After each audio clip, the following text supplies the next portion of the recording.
Hold on, hold on.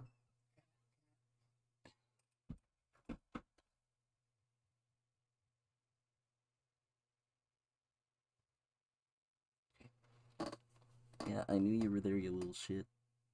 I was gonna get to you. Now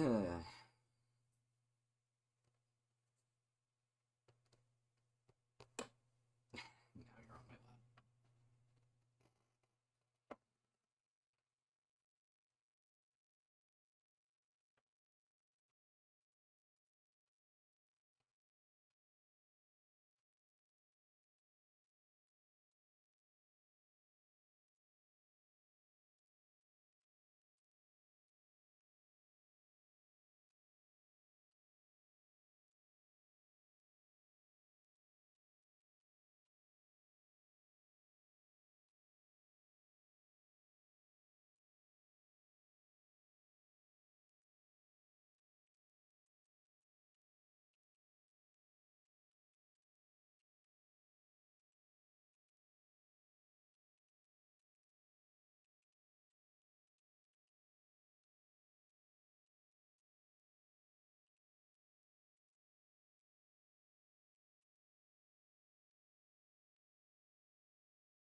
Where the heck is... There it is.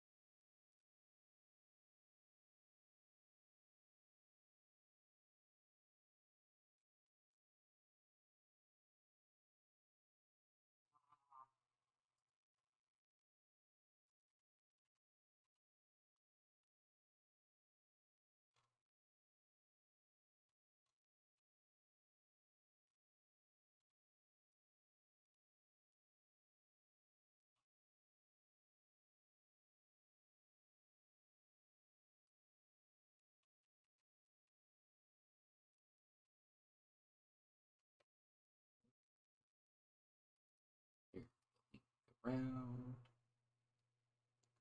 Nobody seems to be watching, and nobody is commentating, but I am here, live. I've also got a cat. It's on my lap. Can't really see him on the camera, but he's there.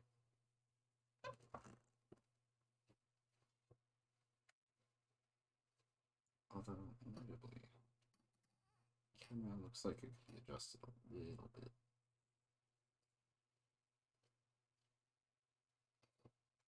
Yes, hello.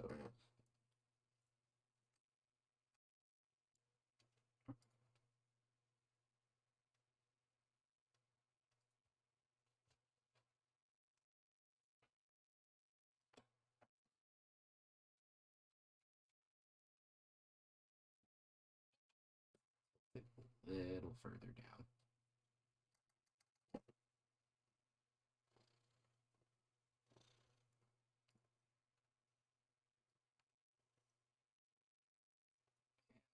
Slightly. And that should be good.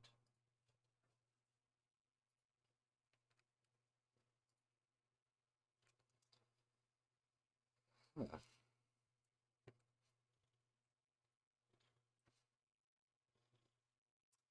So, hello. I'm back. Not sick anymore. Hopefully, can go back to a normal schedule. Cat interruptions and all. I'm talking about you. Well, shit. Ugh. So, today should be working on the Brothas.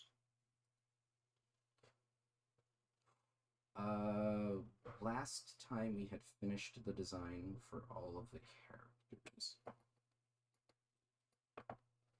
Come on.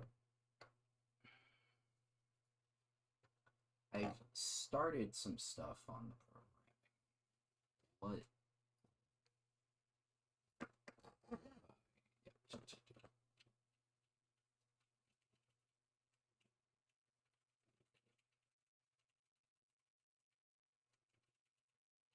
yeah, they move around, right? Walls, etc. I remember there was a good amount more I needed to do.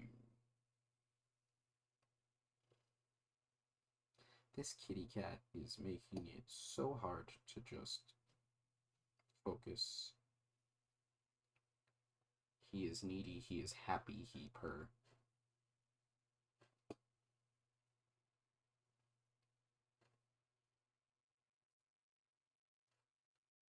I'm not focused.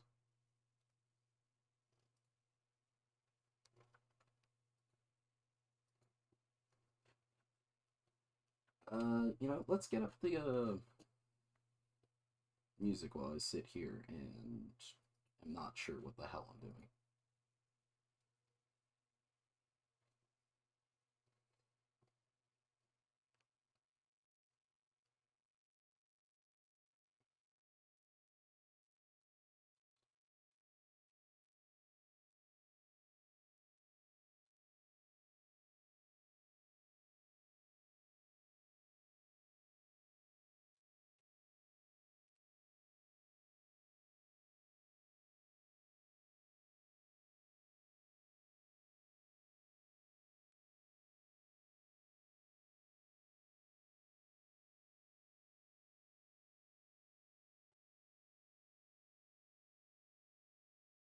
Sonic the Hedgehog spacey lo-fi hip-hop music or mix from Chum Zone Gaming. Let's see if this is pretty good. What good is a world that goes on forever? That sounds pretty lame. My stories only end when I stop running.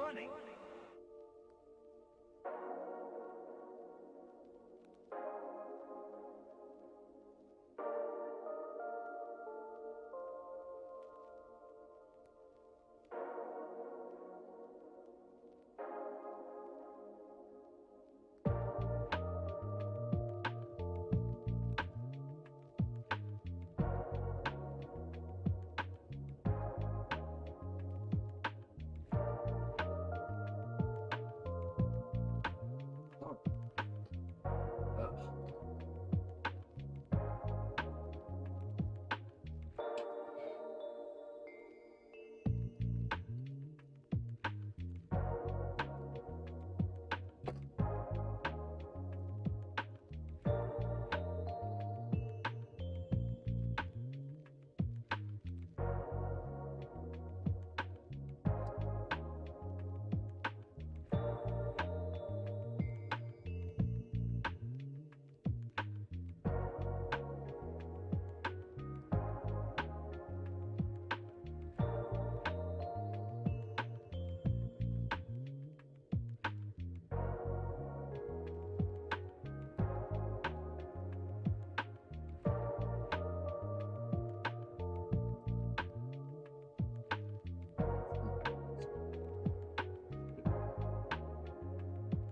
So yeah, here's the Godot project.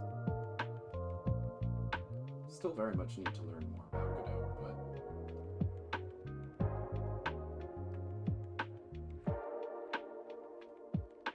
but aside.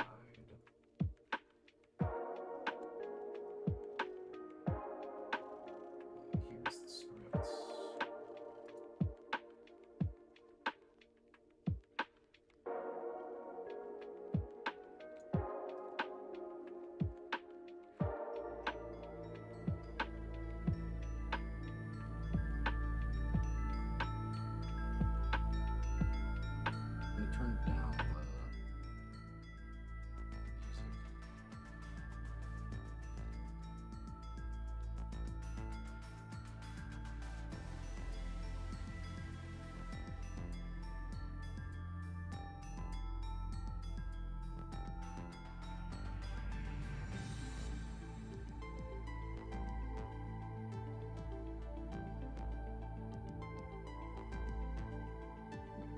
kitty, so they're getting chin scratches. They're also very distracting. I don't think you care.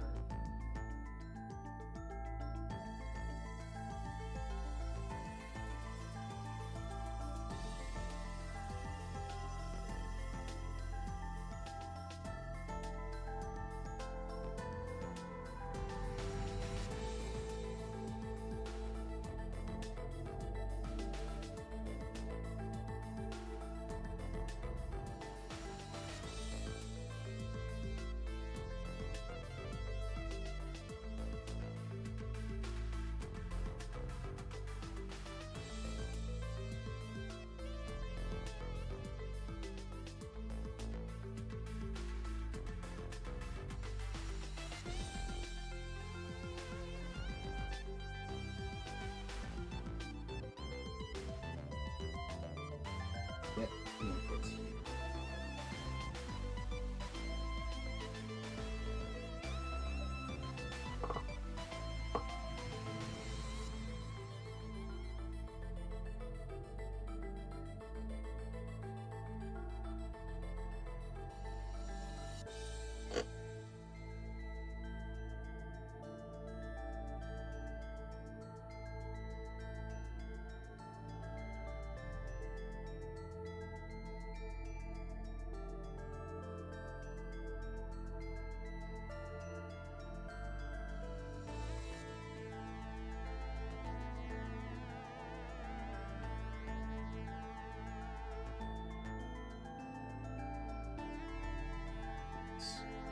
I'm gonna make this so difficult on the cat.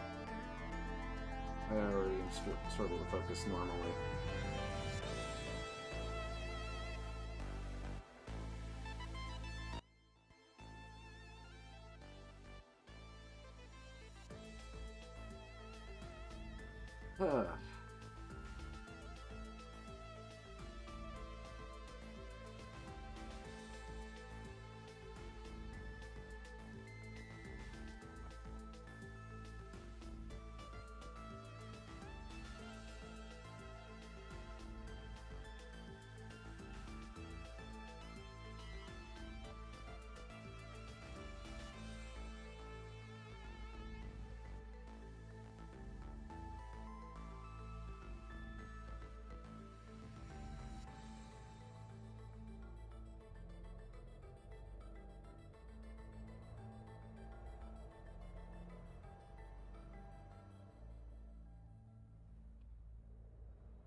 I'm gonna comment out the old code here. Can I, just do this to comment it? No.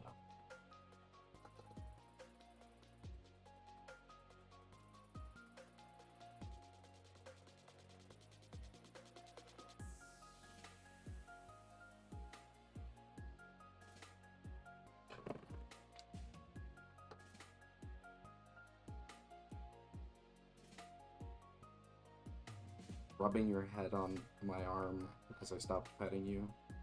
Oh my goodness, you're needy. My goodness. You're also so happy.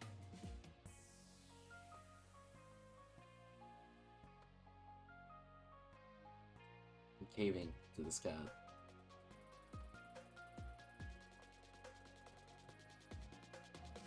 I need to think about how to do math. But you're making it so I can't think about anything.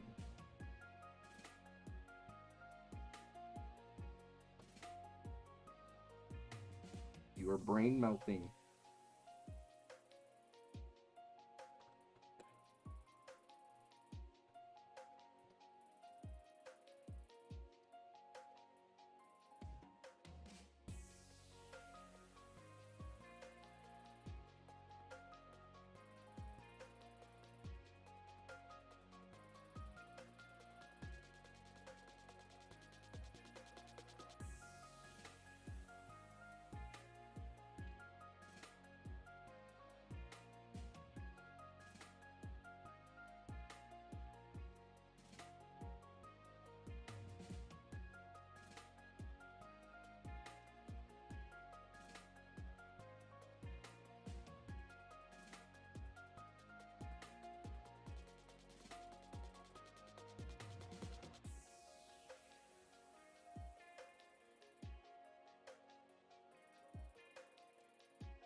should still work for this.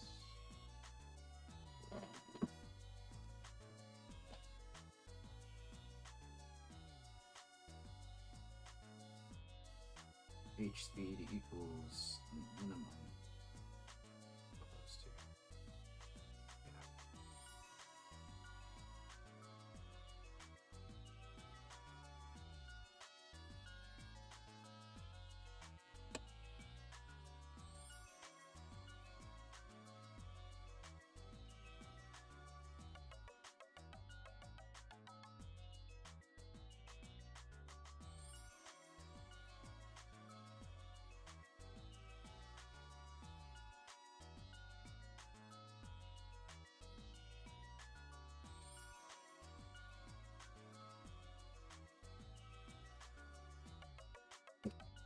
So, what am I gonna do to H speed?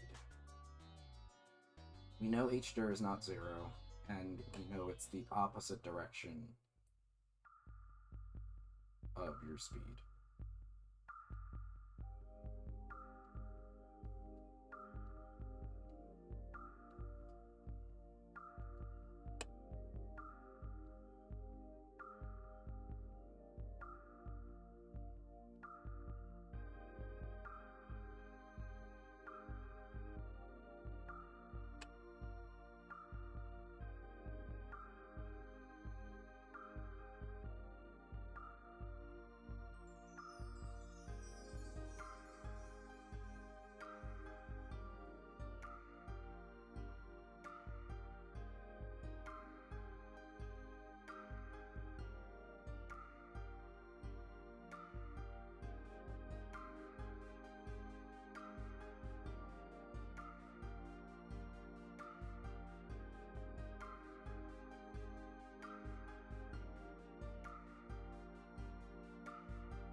So we add friction and acceleration in the direction of H-dir to your H speed if they are different directions. And if that results in them becoming the same direction, which would only happen if it's an overcorrection, I think, then we just set the H speed to 0.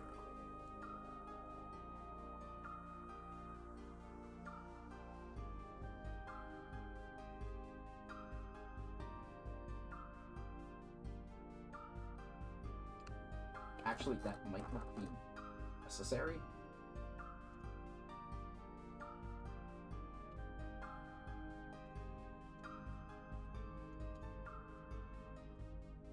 I'm gonna just not include that.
how does this...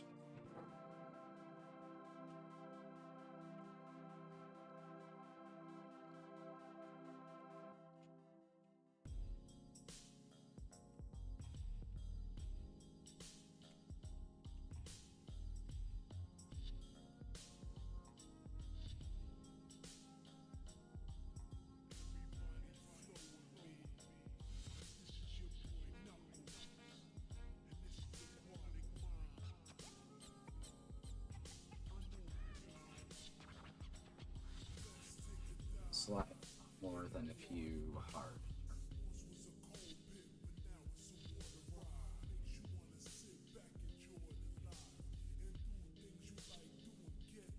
Okay.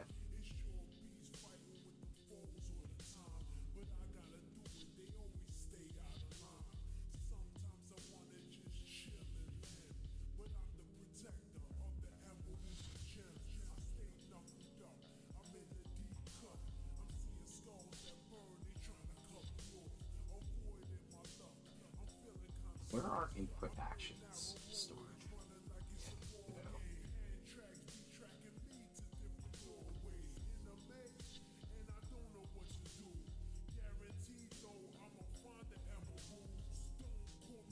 Input map.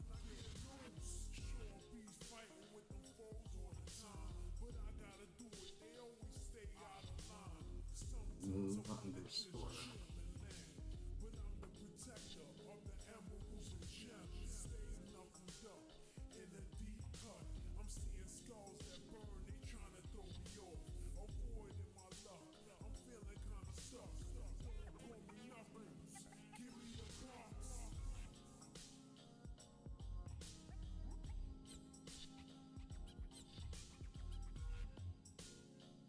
Let's add an action move, run.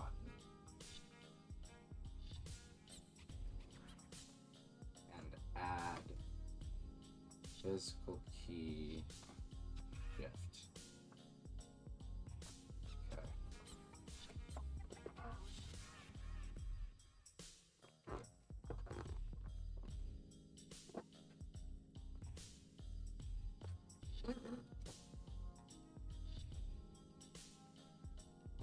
Let's make a new variable, run mod.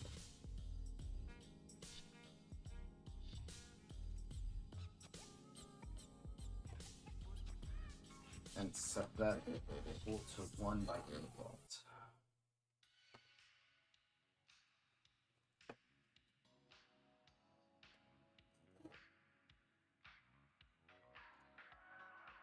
If input dot is action pressed. Score one. Oh, I need the quotes. Duh.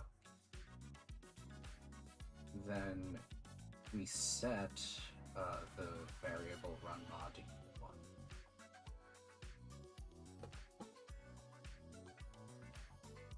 Or equal 2. Because I can adjust that if I want a different run modification.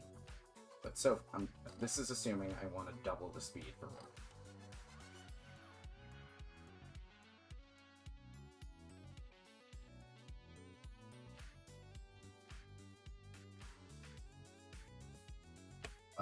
And before we do this, we just set run mod to equal 1 so that it resets between each step just in case you release the button. Doesn't require us to do an else statement or an additional check.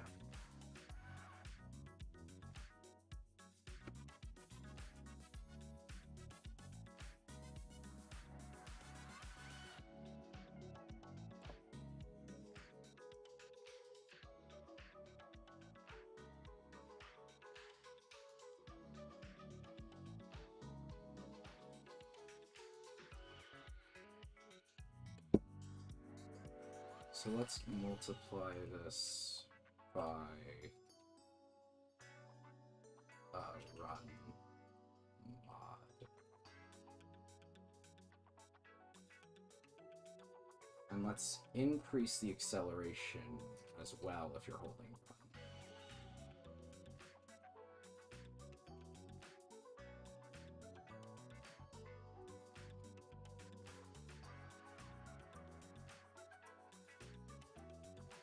So now there should be a functioning run button.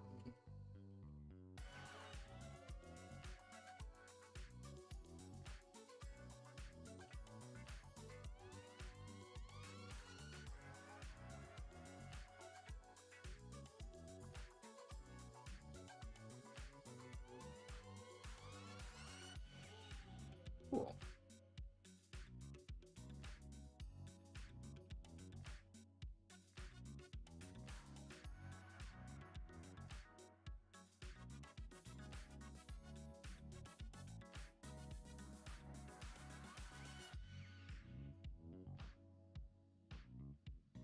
Actually, I wanted to see what happens when I release run button at top speed. Is it just going to default me to walking speed?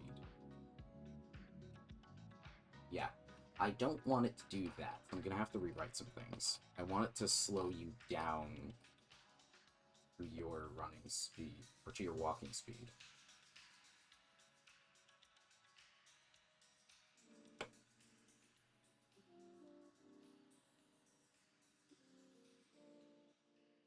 So let's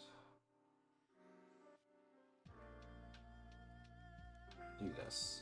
If speed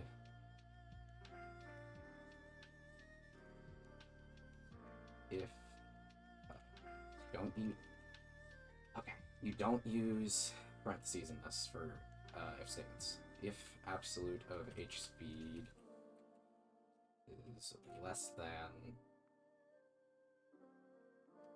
run speed times run,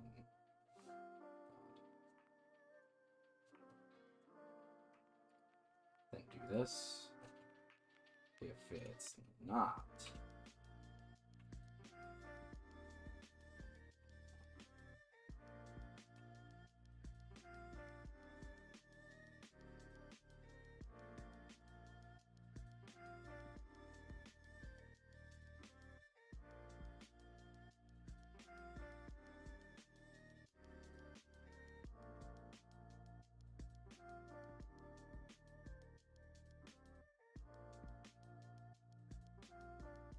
h speed minus equals xl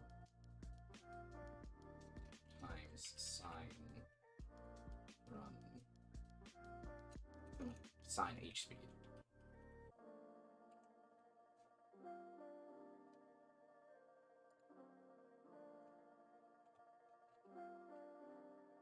So if I got my code correct,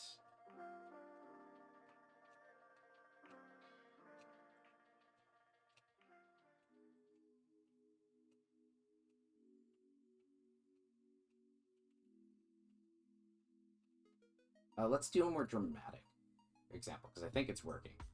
But let's change that to friction, which is like half the value, so it should be more dramatic and easier to tell that it's working.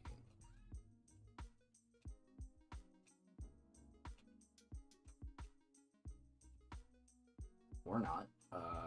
Friction is equal to 5, right? So let's just,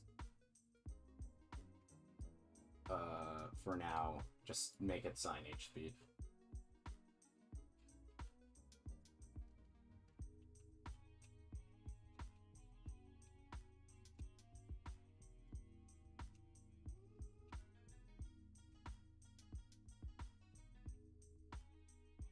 I don't know if that's working.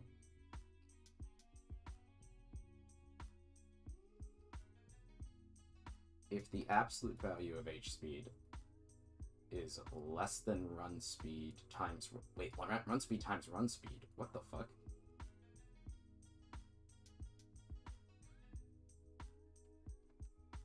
Run speed...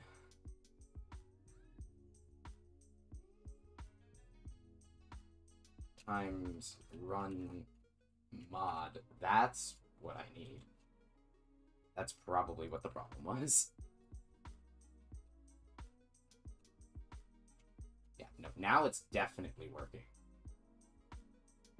Something seemed wrong.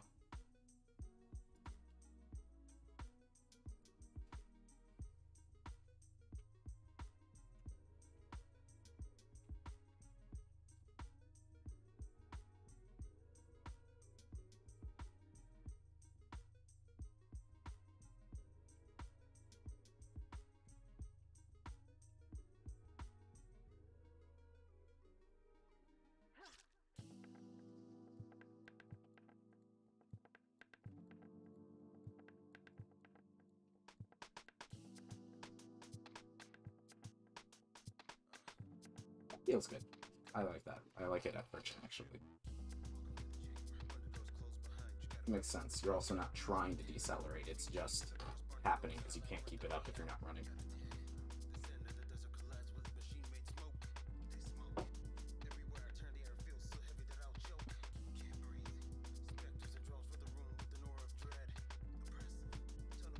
Okay, I can remove the old code because this seems to just be working.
All of this is probably going to need more additions as soon as I start worrying about air movement.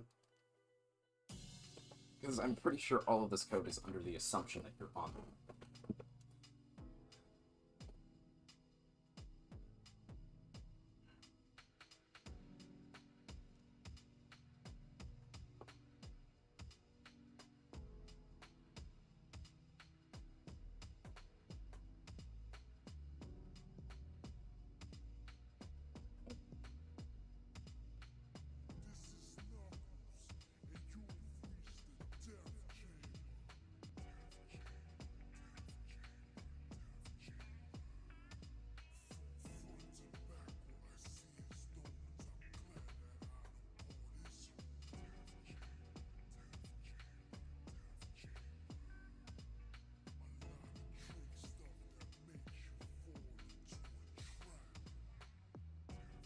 Well, let's have a new variable to just check if I'm grounded or not.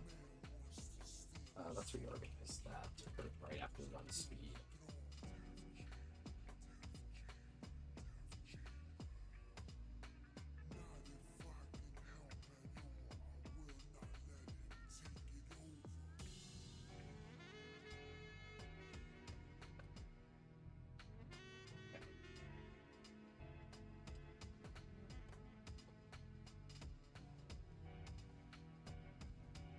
If collision grounded equals true.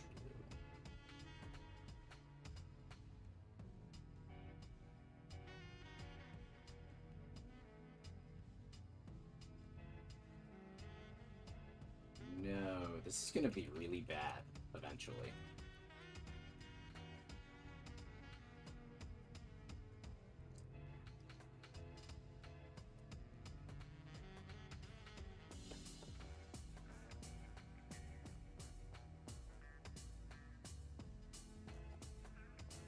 I want to implement jumping next, but I don't know what the best way to check if you're on the ground is in Godot.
A lot of Sonic 3 games.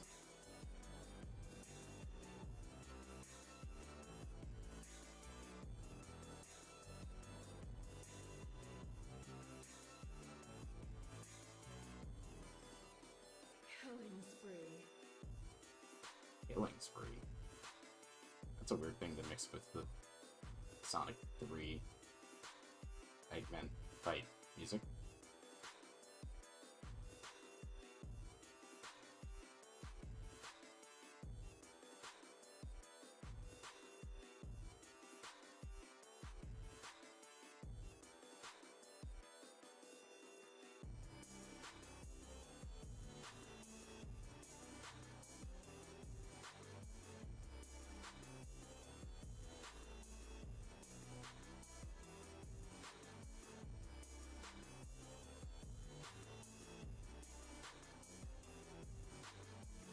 Yeah. Anyway, Actually back to stream. yeah. I was considering it yesterday, but I wasn't sure. I was feeling still maybe like it was a little off. Sleep schedule was weird, and I was scheduled to watch the Mario movie yesterday.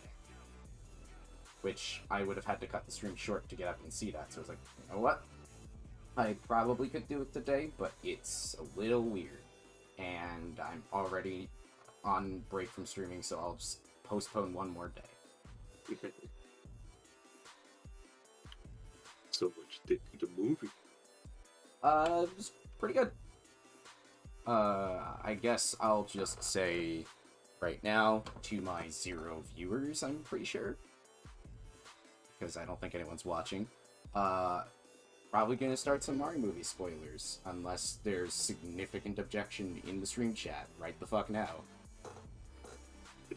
I'm sorry if somebody's watching and was like, God damn it, I thought I was gonna watch game development. I don't want Mario movie spoilers. So yeah. Yeah, I watched the Mario movie yesterday. I thought it was pretty good. It wasn't like the best movie I've ever seen or anything.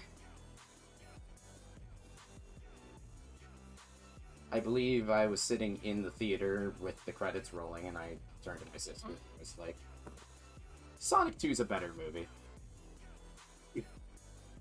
She's like, okay, but how does it compare to the first Sonic movie? And I sat and I thought, I was like, no, it's better than the first Sonic movie. Like, the first Sonic I feel the same way. Like, the first Sonic movie's fine. It's a pretty good movie. But it's rather generic. It is very good at the generic thing it's doing, but I don't care that much for that thing to begin with. If anything, I'm more impressed that I like it as much as I do. The Mario movie is just good at what it does. And I enjoy it. But I walked out of the theater wanting more from the film. They set up so many, like, potential characters or arcs or concepts and then just scratch the surface on them and move on. They're just like, hey, Princess Peach, where is she from? She's a human. Is she from the human world? Ooh, we're not going to address this after this conversation. Other than just, like, a joking reference. Hey, Luigi's got a character development arc about being afraid and not confident enough in himself to stand up, and they're not going to have him in any kind of situation to challenge it until the climax. Honestly, I was hoping that only Luigi would have gotten the star at the end.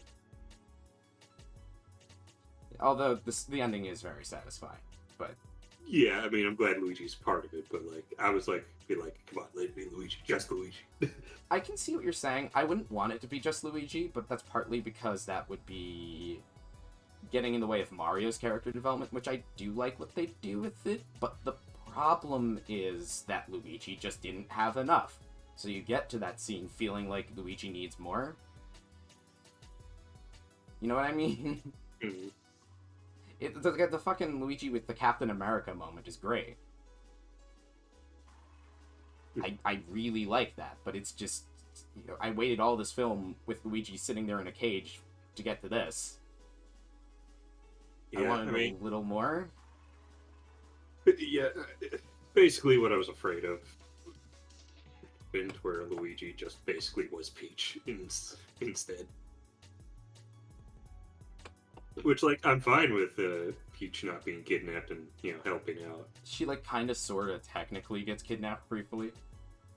Technically. Like, I'm fine with her not getting kidnapped, but replacing her role with Luigi is...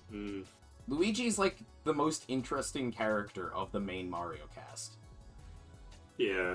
To put him in the sideline role the whole time hurts.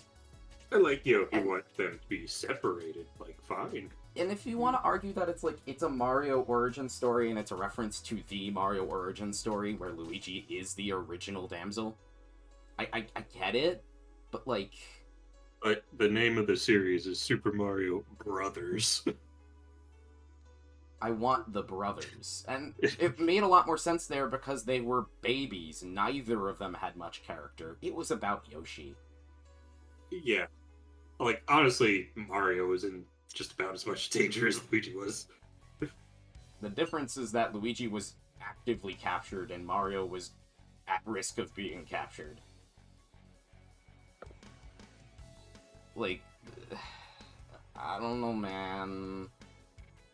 Taking that concept, even if you want to argue that it's a nod to that story, like, fine, but it doesn't work like that. Also, I just thought of it, and now I'm pissed. So Baby Mario and Baby Luigi show up briefly, which is fun. Right? Why the fuck are they wearing the red and green outfits? It was like a whole plot point that was a gimmick costume for their advertising. Why were the babies wearing those? Your gimmick costumes are your baby outfits. Ugh. Also, I did enjoy the white gloves while plumbing joke. Also, I didn't catch this when I watched it, but IKG talked about it, and it's like, son of a bitch. So, when they're doing that plumbing job with the dog, Luigi steps on a gold bone. Oh. Okay. That's funny. I did not make the connection, but then IKG told me that. I was like, oh. I am absolutely astounded that they were willing to give Mario an extended family. We've seen Mamma Mia. Like, Nintendo usually never likes to do that with their main characters to give them significant family members, you know? Bro, we fucking go every, like, third Zelda game getting one familial member for Link, you know? And, like, Mario and Luigi have always just been Mario and Luigi, and how many Pokemon games have absent fathers? You know, like, this is a Nintendo thing. Across all of their... Like, you don't have family, right? Like, that's just the rule. And it always felt weird, especially with Mario, because the whole, like, Italian-American trope, or just Italian in general, is the massive connected family. So, like, that's not very Italian of you, Mario, you know? Where's your family? And if you subscribe to the whole they were from the real world and got sucked into the Mushroom Kingdom story, you can easily excuse it as they are separated from their family, which raises different questions. But they didn't do that. They straight up were like, yeah, no, we here's their family. Oh. Okay. Mario has daddy issues?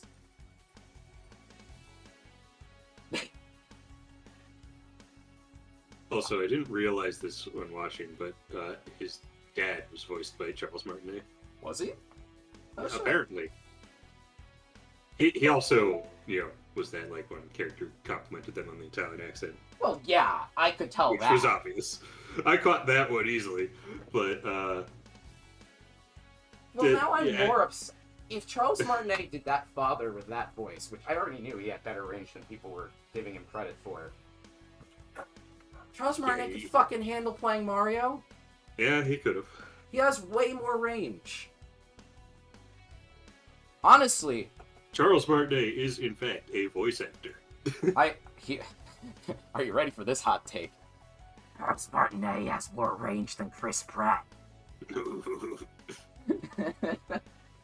Look, Chris Pratt was fine. He was inoffensive, I would say. Hell, when he did the fake Mario voice, it's one of the better Mario impressions I've heard out there. Honestly. But, like, Charles is right there. If Charles Martinet is not a big enough name to be in a major film, then no video game voice actor is big enough. Yeah. Seriously, what the fuck? He is the voice of Mario! Yeah, it's like, we got like two layers on this, because voice actors in general are not given as much respect as just on-screen actors or celebrities. But then on top of video game voice actors, like... Well, yeah, but like think about the history of other companies with voice actors, and especially in animation. Things like the voice cast for Scooby-Doo was fucking sacred. You did not fuck with that, and the only time they did is when they needed to. Yeah. Until recently. Ironically.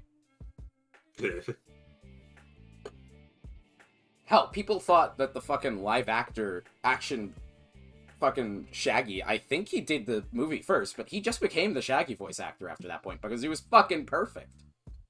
Yeah.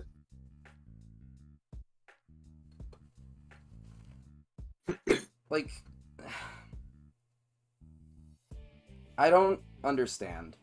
Like, these are history of treating the animated voice actors for characters with a hell of a lot of respect, and just, this is the actor, you don't fucking change it.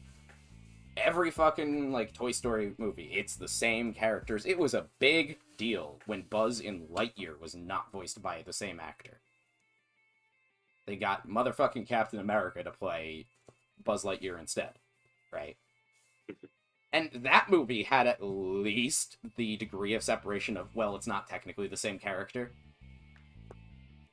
Which is still weird because it plays recorded voice lines that are supposedly from, like, the movie. I was gonna say, like, if it's... Which still feels weird. If, in-universe, the toy is based off of that movie, then why would it not have the same voice? You know, and every other toy has the same voice in Toy Story 2. Like, all of the Buzzes have that voice. It's not like this Buzz has this voice for whatever reason, right? Was it like a situation that they got the license to make toys based off it, but not the voice? That's what I would choose to headcanon it. Yeah. And that was a big deal for people. I think it might have had something to do with the actor who played Buzz having some, like, hot water behind him or something. I don't remember. Mm-hmm. But, like, the animation industry has, like, a history of being very, very, like, consistent with, this is a character, this is their voice, that is the character's voice. You don't fuck with that, right? Mm. But with video game characters, it's like, who cares? It's like, you know, you had a lot of series like fucking Resident Evil where, like, every game that Leon's in, he has a different voice. And, you know, I've used Sly Cooper as, you know, an example for, you know, the movie that was canceled, was going to replace Sly's voice. But, like, the games are really consistent with the voices, except Carmelita, who has a different voice every game. Heard that one. It's kind of ridiculous. I don't know what the behind-the-scenes reasons for that are. Although I wouldn't be surprised if Sly 4 did it just to keep tradition. But,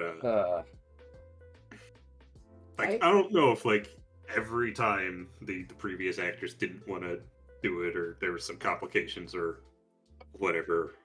A new actress comes in like, yeah, I'll play this character. She seems so cool. And then they discover the furry porn. Every single one of them, all 4 times.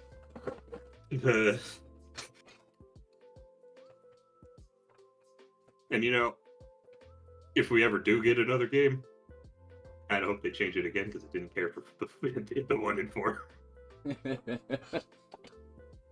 Was Laura Bailey any of them? I don't know the names of any of them. I'll check.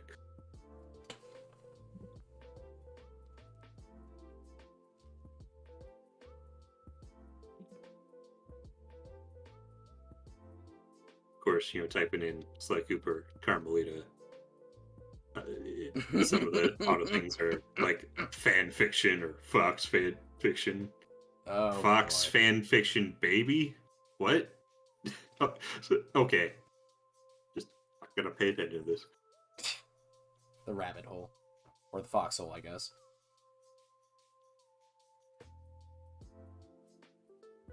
Okay, let's see. In Sly 1, Roxana Ortega. Sly 2, Alessia Glidewell. Sly 3, Ruth Livier. And Sly 4, Gray Delisle. Cool. None of them are. So we go with the fucking meme and we just make Sly 5 Laura Bailey. I'd rather get the Sly 2 or Sly 3 voice back. No, but we go for the meme and we make it Laura Bailey. Who is a great voice actress, but, like, it doesn't matter for the meme. How many roles are you? You're probably familiar with a number of Laura Bailey roles, if you were pointing them out. One of them I know offhand because I'm a Nintendo fan is Lucina. But wasn't there a BioShock character voiced by Laura Bailey? I'm just gonna go to her IMDb. She's a great voice actress. Like, almost everything I've ever heard her in, she's great. But let's see. She's been in a lot, so it's like, hey, we're gonna hire Laura Bailey. Let's see, she was a nurse in the Last of Us show. That's live action. That's cool. Yeah.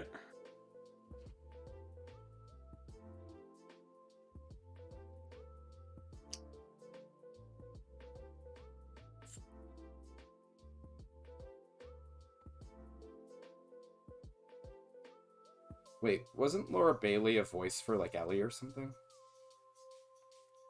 In the game?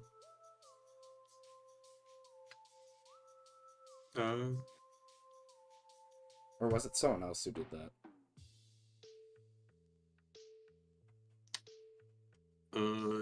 She was Abby in part 2. So it's a nod to... Her being in the show is a nod to her voice acting in the games. Yeah, although if the show continues on to do part 2, I wonder what Daddy's gonna be like. If anything gets changed more significantly, I would feel like it would be part 2.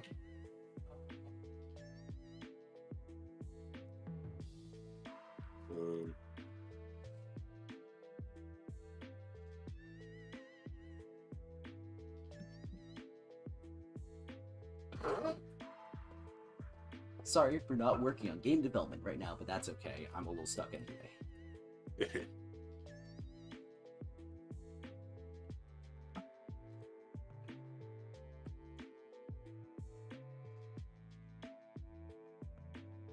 Oh, right! Laura Bailey was fucking Mary Jane in Spider-Man. That was... Oh, that was great. I forgot about that. Oh, fuck, she was in Neck, too! She was in the fucking Spider-Man 2017 animated series. I am so sorry.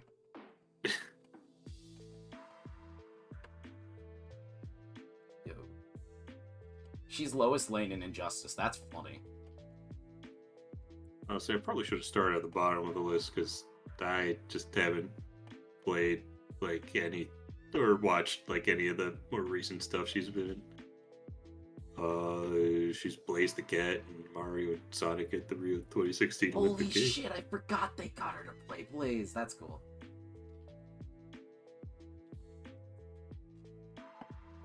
She's a perfect casting for Blaze.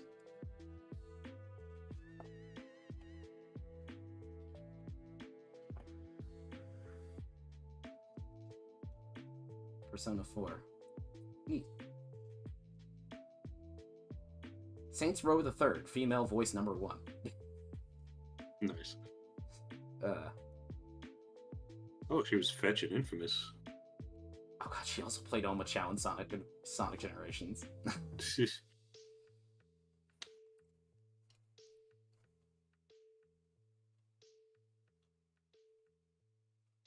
She was who in Infamous? Fetch in, well, second son in First Light, not like the first 2 games. Street Fighter 4, she was Chun-Li.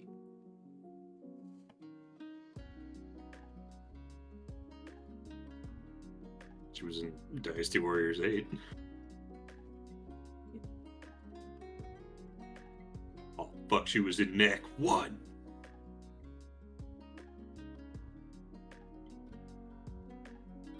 She was Lady Comstock in Bioshock Infinite.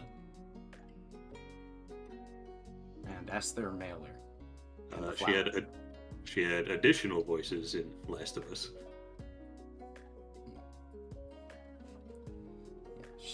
She's done a lot. She's a great voice actress.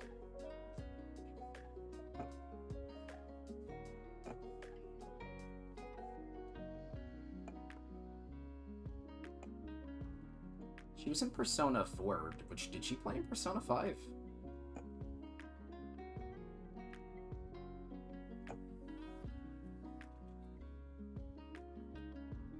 Persona 5, did that technically come out in 2016 or 17? Additional voices in Red Faction Armageddon. Well, I think regardless of which year it came out, I don't think she was in Persona 5. Interesting. Because Persona 5 was like the big one, but she was in Persona 4. Which wasn't small, but, you know. Yeah, so she also... Big one, and one of the things she's probably most famous for today is she's one of the people on Critical Role. Which, do you... I'm not sure if you are in the sphere or not for knowing about Critical Role. No. Critical Role is a highly popular D&D series where a bunch of celebrities play D&D. And they air it with a high production value and shit. She's one of the players on Critical Role. Hence, what part of the big deal and why I brought up Laura Bailey previously with who the fuck's playing Ganondorf again? Name blanking. Oh god.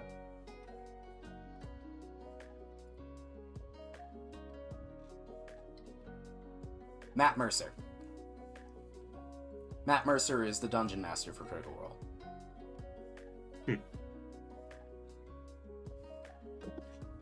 And Matt Mercer is also a great voice actor known for a lot of roles. And he plays Crom. Which is a funny little thing there that Lucina and Crom are both on Critical Role, and now Crom's gonna play Ganondorf, which, hell yeah. Dude, Matt Mercer's a great voice actor, and hearing him play Ganondorf is like that sound, yeah, I like that.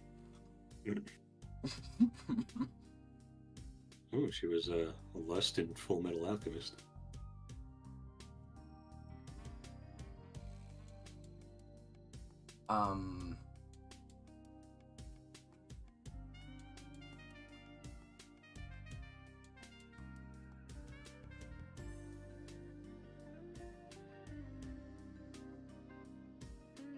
We've gone from having Donkey Kong be the voice of Ganondorf, or Ganondorf be the voice of Donkey Kong more accurately, to now Crom as Ganondorf.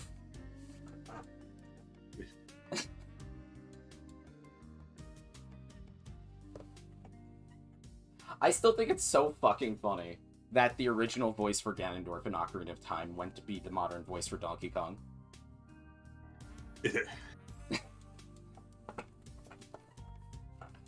Okay.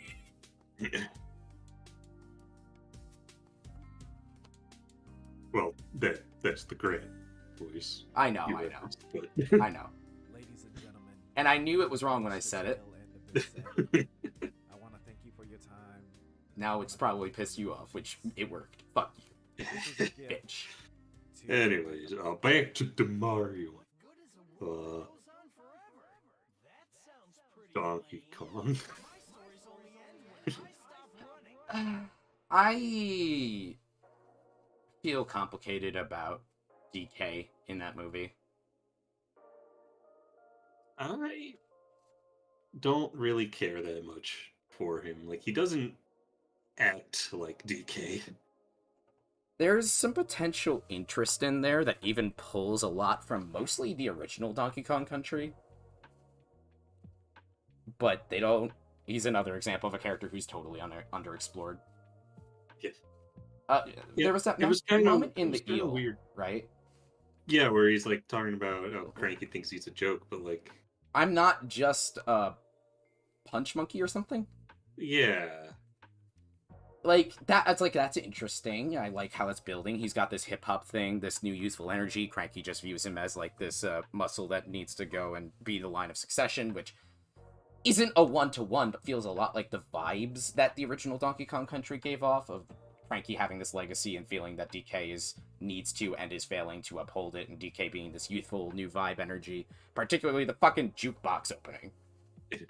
Like, that's all there. But in the games, Donkey Kong just doesn't give a shit what Cranky says. It's like, I know him better than you. Like, I don't think it's a bad idea to explore like that having an anxiety. Like, yeah, that could be good, especially if this is, like, before a K. Rool invasion type thing. Even K. Rool even could be the spark of confidence if they wanted to go that route, right? But, like, yeah. It just feels so underexplored in this movie where they just address it, but it, like, never... And I feel so mixed, because it was like, haha, it's a joke, because they're gonna actually, like, talk about it, right? When he's like, I'm not just a punch monkey, and the punching solves the problem. Where it's like, he's clearly doesn't want to just be that person, and there's more to him. But then they make the solution in the moment is punching, which, if left at that, would be bad writing. Because you're setting up a character arc of him having more depth than he lets on, and then you're contradicting the whole fucking arc you're setting up. But, you know, maybe that's the joke, right? And it's gonna get explored further, and the irony of that is part of the playoff, right? No, they drop it. Oh! Okay! Why? Yeah, I think I'm in agreement with, like, most people where the biggest problem with the movie is it's too fast. Like, I thought the stuff in Brooklyn was perfectly fine. It was a little fast, but it was like, it did everything it needed to, paced it just fine. Boom, boom, boom, boom, boom, like, Mushroom Kingdom. Cool. Like, I don't think we really need that much more from Spike. No. And, like, they set up everything just fine back in Brooklyn. But when we got to the Mushroom Kingdom, things just went zip. Yeah. Just whee! Also, I would have appreciated it a lot if they committed and gave the Toad a headlamp. Yeah. He has a backpack. He is the Red Toad, and he's got the unique personality, although it's funny because he's brave, and the joke with Captain Toad is that he wasn't brave. He just pretended he was. But whatever. And when he first shows up, they play Captain Toad music. Also, his name is just Toad, but the name of the species is also Toad, so, like, we were getting this shit in the movie? Like, come on. Bowser... I liked Bowser. I liked Jack Black's performance. He was fun, except he didn't do shit until the end. It was just simping. Yeah, they did kind of go a bit hard with that. And it's like, it's fine. I think it's funny, but, like, I want to see Bowser do things. Yeah, it's like, all he does is he, burns down the penguin's place, gets the star. I thought that we were gonna see more stuff like that. Yeah, I thought he was like, I don't know. I figured he would like get more than just 1 star. Just I thought the take the Yoshis trailer. would be more of a segment. I thought like the kingdoms rallying against Bowser was like going to be a thing with them talking about that. The fall of the Snow Kingdom, the battle map, the fucking traveling through them. Like, but no. Yeah. It's And like, oh, we're also gonna on get that some like note, Odyssey / Mario 3 stuff there, right? Of like talking about the kingdoms, right? yeah, and also like on that note, I feel like the Kongs in general were a bit underused. Like, yeah, that whole sequence with them in the Kong Kingdom, and then like then there's the Rainbow Road sequence, and then they all get captured. Yeah, that Yeah, was weird. you know, I figured an army of Kongs would be more than a match for the Koopas. I get they got surrounded, but they also kind of rushed that. Yeah. The blue shell moment was fun. I liked the build-up between Mario and DK, and it was funny how they subverted the tropes of DK, accepting Mario's perspective, you know, help and shit, and actually treating him as a nice guy, but to preserve his ego. Like building up the trope of, oh my god, you saved me. I'm gonna start treating you nice now, you know. But then just like, no, fuck you. It was funny. But ironically, some of the funny plot or character development subverting tropes were not helping the fact that this movie feels like things never had enough time to develop. Yeah.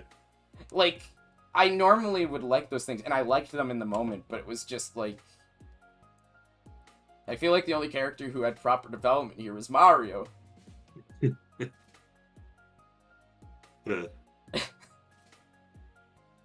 And Mario's arc wasn't that steep. Like, you know, and I wasn't expecting Mario to have a dramatic arc. It's more than most games, honestly. Yeah, I mean, he doesn't really change much. It's mostly a self-confidence thing, similar to Luigi, but not the same, where he's been told by his father and his family he's a failure, can't do this, that, since the beginning, and he's believed he could, but he's been having self-doubt about that ever since, and along with the evidence around him that he can't, even when he got to the Mushroom Kingdom and he was, like, not able to keep the princess on the obstacle course. Yeah. It's a coming into his own moment, you know? It's part of what the whole point of the star is. It's like, he gets that, he is capable, he does it.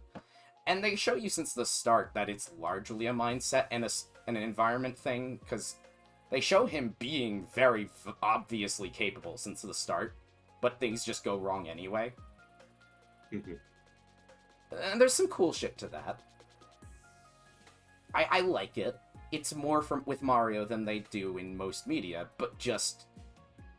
that's the biggest arc that they actually follow through in the film, for any character.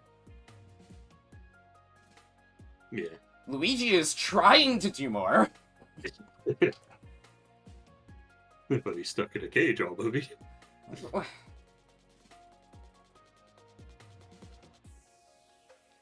The fan service is fucking fantastic in that film. I think I was sitting there like grinning about most of the shit as it's happening, but like, and it's not even like the fan service got in the way of the story. Most of it is genuinely like blink and you miss it type shit. Yeah, and like it probably was like the most fun part of the movie, just seeing all that stuff. Like, so all this stuff in the background, like the fucking rocket barrel that DK and Mario ride on. Yeah, that was a neat little nod. I like how Mario goes to run into battle and DK is about to follow, stops, notices the barrel, and then fucking rolls it to blow them up.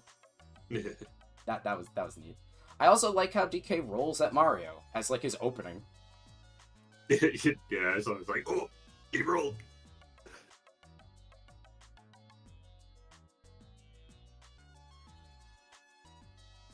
Ugh. I can't help but notice they never showed eyes on the mushrooms that Mario ate. Mm-hmm. Also, they made Mario not like mushrooms. What the fuck? That was a weird twist. Yes.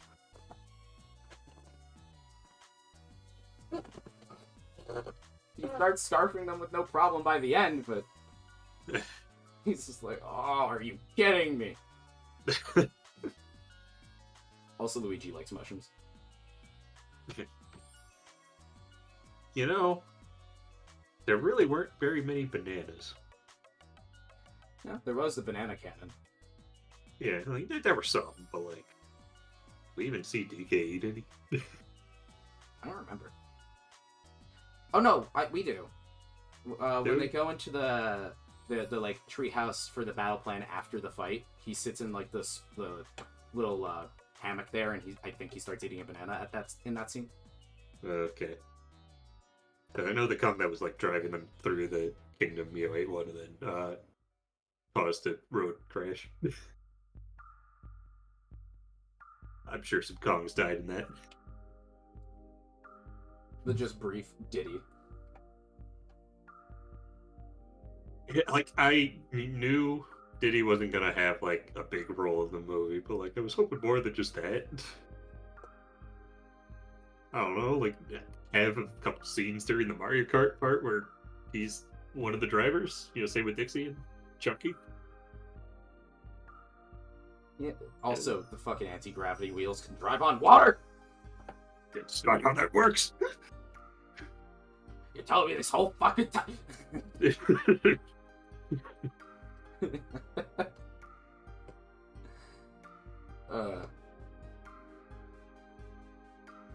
I find it odd that they made the carts come from the Kongs. It's so weird. And like, I feel like it would have made a bit more sense had Funky actually been in the movie. I mentioned IKG. Why wasn't that Kong that was driving them around the Kong Kingdom Funky? That could have just been Funky. Why wasn't the Kong who was there in the vehicle selection part Funky? Yeah.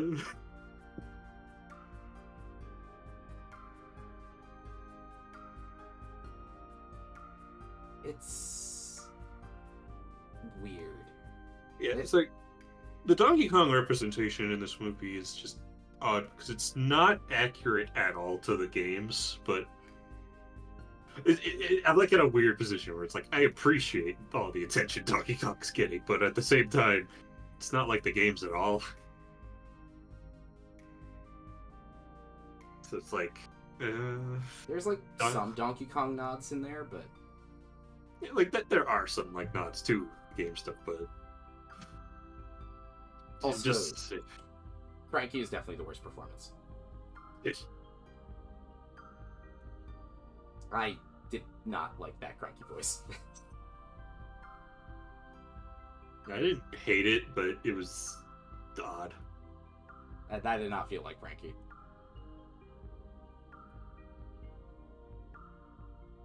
Kind of funny because like the DKC cartoon actually had a really good Cranky voice. Also, I will say, of all the licensed music scenes, the only one that actively bothered me was definitely the DK one. Did you hear what was supposed to play there, but then they replaced it with that? Didn't hear it. Heard you talking about it. Yeah, oof. Oh. Like, yeah, you're making a movie about Mario with, significant amount of DK. Both franchises that are highly acclaimed for their music. And you still feel the need to put in fucking licensed music. And, like, why? Like, some of it was inoffensive, some of it even worked. Some of it I didn't care for. That one was a problem.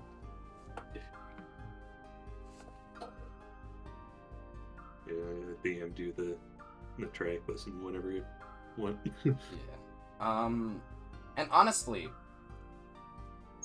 the movie still gets a huge kudos to me for using so much Mario music in a film score, and it feels naturally integrated. It's not just it does use a lot of like actual Mario music, and when it does, it's really good. But like, why couldn't they have been confident enough to just stick to that? Like, it's the same shit with the celebrity voice actors, where it's just like the video game voice actors and video game music are not respected. Wasn't the And they- original Super Mario Bros. Theme just recently indicted in the United States, like, like, I forget what it's called, but, like, their library for preservation or some shit. I don't know. But, like, But, it's like- the first piece of video game music ever, and it was, like, just happened. It's like, I don't understand why it's like this. Like imagine this, like, if this movie came out and they used the actual cast from the games, they had an entire, like, the score was entirely, remixes from the games. I mean, say it's the Peaches song. I think that's fine to say. But, like, and it would still, like, make bajillion bucks because it's Mario movie. Like, who the fuck is watching a Mario movie? They didn't even for advertise it with the licensed stuff, so nobody went into the theater pretty much at all for that. Yeah, it's like, who's gonna watch this movie because fucking Take On Me is in it? Like, who cares? Like, people are going to this because it's a Mario movie. Like, Also, it's not fair for any animated movie ever to use I Need a Hero, no matter how good of an idea it is, because I'm always going to compare it to Shrek 2. And it's always going to lose. and also, again, to the point of the celebrity voice actors, is who's going to see the Mario movie because Chris Pratt is in it? Like, who would be like, I was like, who There were probably some only hate watched? watches. Okay, maybe some hate watches, but who's like, who would be like, I don't know if I want to watch the Mario movie. I'm just not interested. Wait, Chris Pratt said, holy shit, I need to watch it. Like, who? Shareholders. Anyway.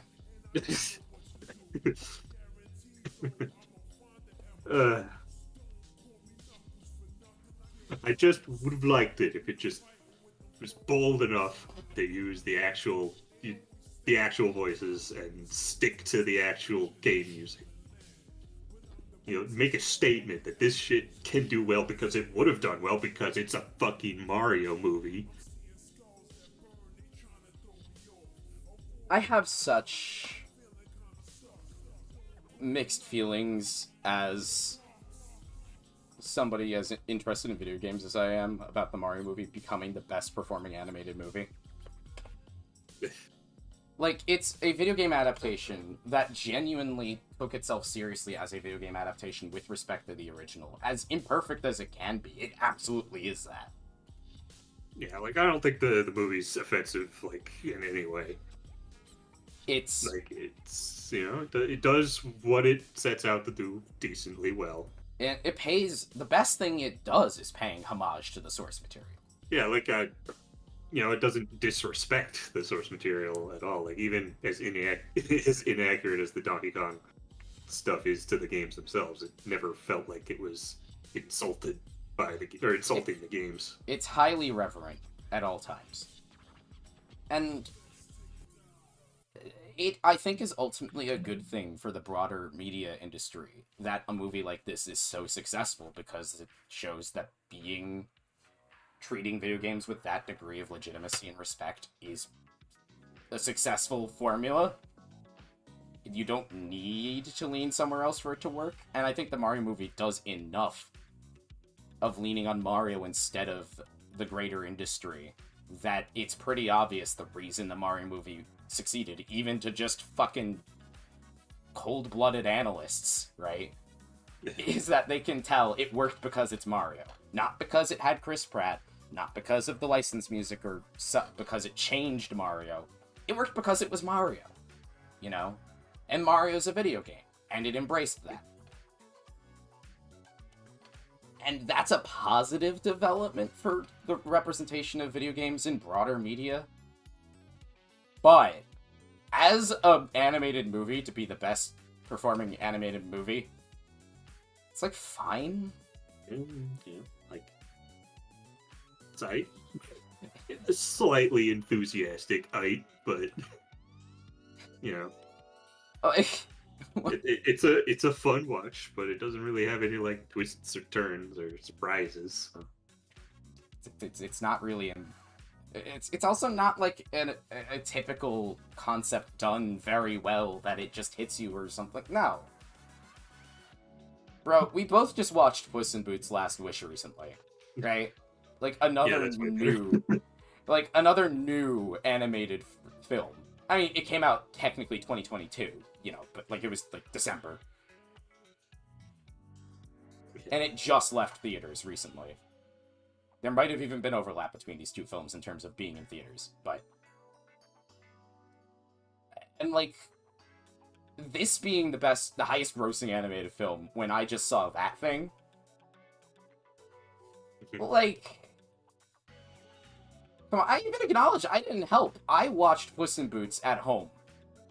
I saw the Mario movie in theaters. Does that make me part of the problem? Yes. I mean, I don't really go to the theaters very often. It's usually when, my sister wants to watch stuff with us. Yeah, I would have waited for the Mario movie to be out of theaters, personally. Yeah. But Also, we happened to have a good opportunity to go to the theaters at this time, so... Yeah. I also just don't really watch a whole lot of movies, especially modern movies. Yeah, no, I'm not much of a moviegoer. But... Yeah. I think I've just, come to accept that, I don't really care all that much about movies entirely as a medium. That I still like them, and there are a lot of movies that I really like, but my preferred medium is, games, obviously.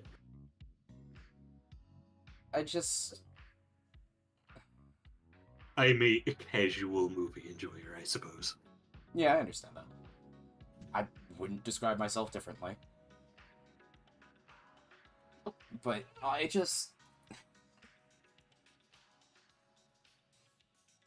don't know, man. Puss in Boots: The Last Wish is one of the best animated movies I've seen in a long fucking time. And then this comes out and she's like, yeah, it's pretty good. It's a lot of fan service. Oh. It's like the highest grossing animated film ever. Okay. Okay, but is it doing better than Lion King? That's what I need to know. Probably. It better. I don't care how okay this movie is. Fuck Lion King. Well. Take anything over that. For context, we're talking about the live action film. No, we're talking about the animated one, the new animated one. Oh, I'm sorry. The air quotes live action film. That shit ain't live action. There's You're one shot of actual landscape in the entire movie. The rest is CG.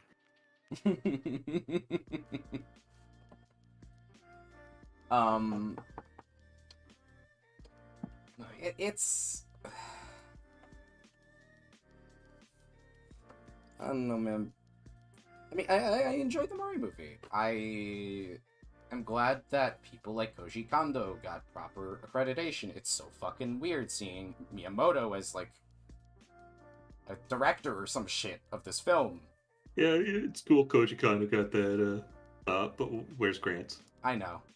Even if Grant's not in that because he only did one quick joke gag, he should have been there when they said DK rap from DK64. Wait, they credit the song. They credit the game it comes from. Credit Grant. Credit the guy who made it. Credit Grant. Just do it. I hope that when get a director's cut or something, or just a Blu-ray release credits him, and also director's cut that puts in the actual music replacing the fucking licensed music. I hope that's what they do, because maybe Illumination will be better as a studio after this. At the very least, they said they completely reworked their animation structure for the Mario movie to just, improve their quality. And it shows. The Mario movie looks a lot better than a lot of Illumination's previous works. I haven't watched a lot of their stuff, so... Honestly, I think Despicable Me might have been the only Illumination movie I've seen. It's okay, you saw the best one, and I gonna need to think if Mario movie is or is not better. Probably like it more because monkey brain see Bob on Battlefield and go burr. Oh, also, rip King Boban. Yeah, what the fuck? I saw him get it's like, he has a fuse! The dude was just chilling. He wasn't like, fighting anyone. Dude, I did not like the King Boo model. It was the only time I saw a character on screen. I was like, ooh, I don't like that.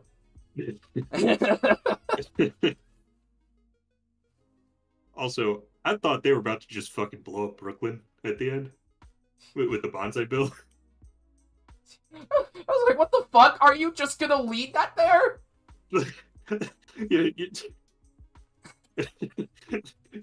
Mario, your family's there. You actually have a family, and it's there. What are you doing? And then they just basically pulled, like, Avengers. It's like, oh, they just blew up in there, okay. Although Iron Man nuked the entire enemy army. So, take that, Mario.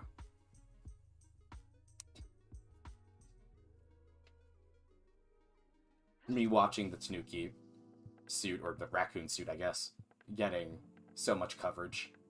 And it's like, oh man, look how cool this is. Like, that thing's flying real fast and with no limits. That's not how that works. Where'd he get that? That's bullshit. This game is inaccurate. 0 out of 10. Now, if it was the cape that... Where the fuck was cape? I mean, I know it was in the Mario Bros. Commercial, but, like, come on. I do like the underestimating of the cat suit for him to just win because of the cat suit. But it does show that the only way Mario can beat DK is by cheat. That wasn't cheating. It was put there on purpose. Also, when DK got those scratches on his face, like, oh shit. And then when Mario's like fucking bruised and battered at the end, like, oh shit! Don't you dare hurt my boy. Like, we got injured Mario characters? Also, you get hit with the mini mushroom, you get bigger.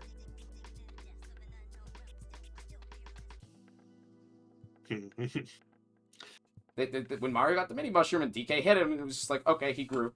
It's like, okay, so that's how we're making this work. And then they gave Bowser the mini mushroom. It was just like, what if he just, like, bashes his head on the bars? Wouldn't he just, like, get bigger? Yeah, how much pain do you have to go through for it to count as being hit?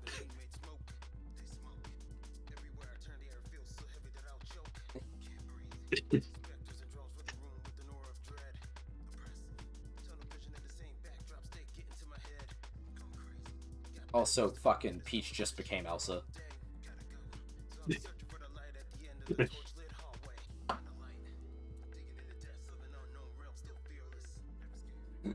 I absolutely fucking killed my sister in a theater. Because it was just like, you know, the obvious, oh, I got you your bouquet. And she's like, thank you.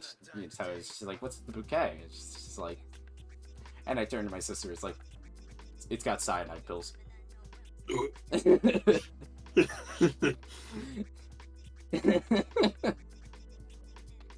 She's gonna fucking kill herself instead of marrying Bowser.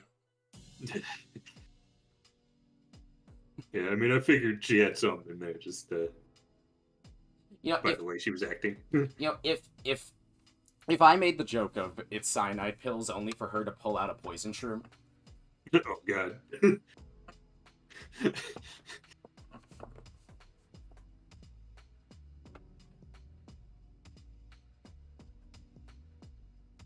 Also, Peach made a huge deal of another human existing, but when they're in Brooklyn, she's just kind of like there and accepting everything happening around her.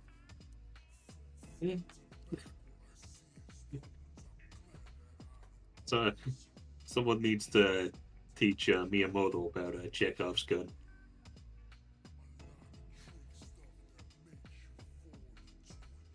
You know what? That's the issue. Miyamoto. Maybe. I don't know. I don't know who to blame for this, or if it's a single individual, or what, but the story feels like it shoots itself in the foot all the time for all of the interesting things it wants to do. And then just stops.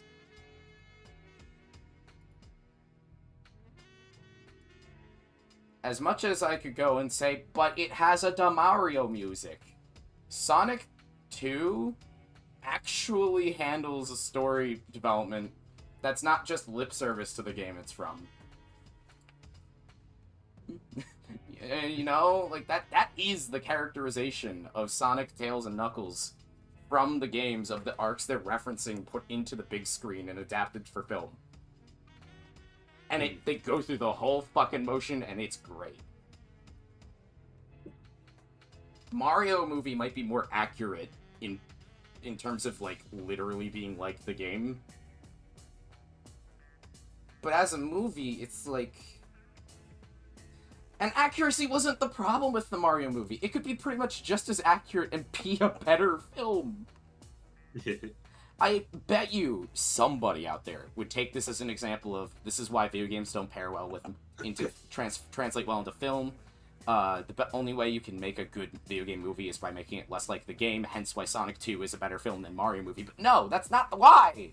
You know, my list of improvements for the movie does not include not having question mark blocks with power-ups in them.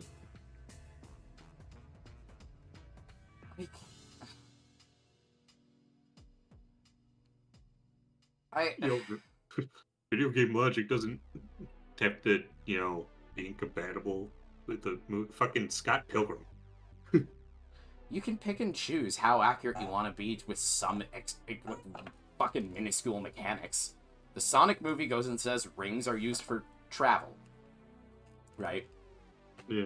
And that is somewhat of a fair play to the games, where big rings are often used to warp between places and making it so that they're like the standardized mode of transportation and thus are used as an often form of bartering currency and are kept in on one's person as a wallet of, this is my mode of travel, I don't want to lose these.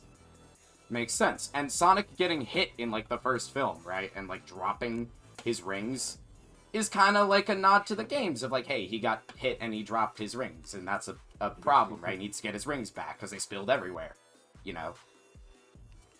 Like, they don't serve the literal purpose, but it's a good analogy to the games. It is a reference to the source material and works better for a film. I'm good with that.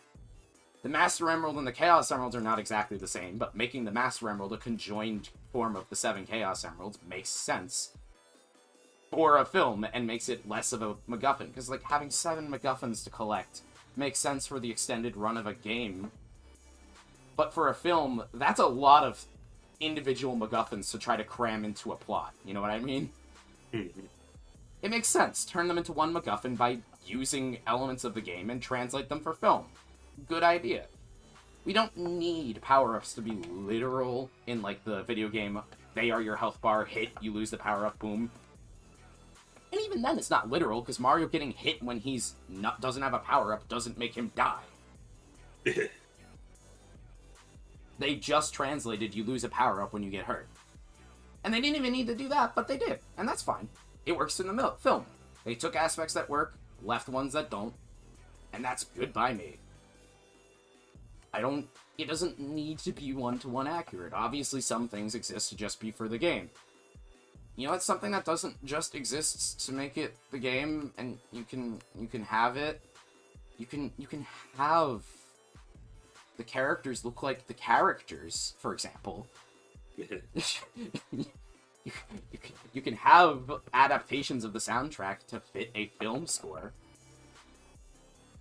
Just believe me, I know that there's enough complexity to music design that is not just taking the fucking Mario 1 8-bit overworld theme and slapping in a film and saying, see, it doesn't fit. I'm a little more intelligent than that. I said, yes, taking something that wasn't made for a movie and was also extremely limited by the hardware. Yeah. And of course, that doesn't work in a completely different medium. Visuals are contextual. A lot of character designs are just built around what angles you see them from.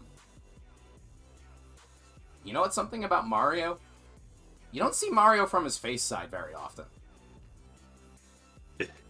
You don't.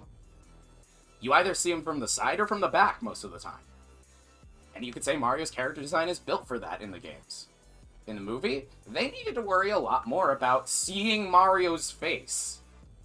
And I bet you that a lot of the design decisions they made were about looking at Mario's face for more of the film than you would in a game. Mm-hmm. Also, can I please take Bowser's facial animations and slap them in games? He is so much more expressive in that film. At least in the 3D models of Bowser. When it's 2D, they can fudge the sprite art or some shit more. Yeah. Like, I keep thinking of Mario Galaxy, where they just kind of have his jowls, like, wiggle when he talks. But, like, here he has actual, like, lip movements, and they, like, tighten and get scrunched and shit when he makes different... Well, they actually have to make him talk, as opposed to... Well, yeah, but he talks in other games or makes lip movements. And again, in a game like Mario Galaxy, where they have his talking animation, they just have his... They have his snout wiggle. They don't have to have his lips match whatever he's saying. Well, yes, but it doesn't even look like... Well, yeah, but it's not even about lip sync. It's that it doesn't look like talking. It's just his jaw moving up and down while his mouth parts wiggle. Like, that's not very expressive. It's fun that they have it moving, because it's more than they usually did before. But, like, when I compare something like that in the games to what they did in the Mario movie, and listen, I am a Zelda fan. I've played enough Zelda games to call bullshit on not having voice dialogue means you can't have talking animations. Starting with Twilight Princess, they just started lip-syncing anyway.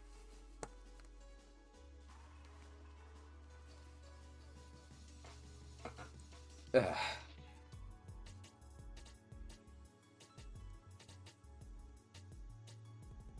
Like, I don't know. I just want a more expressive Bowser, and the Mario movie does it.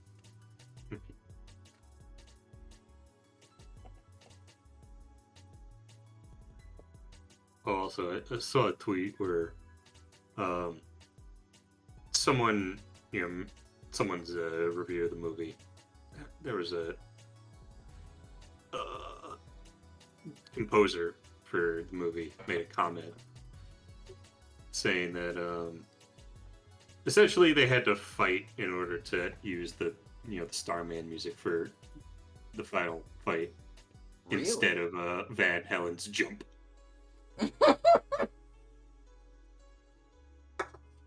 I was really excited in that moment for what they were going to do with the Starman music.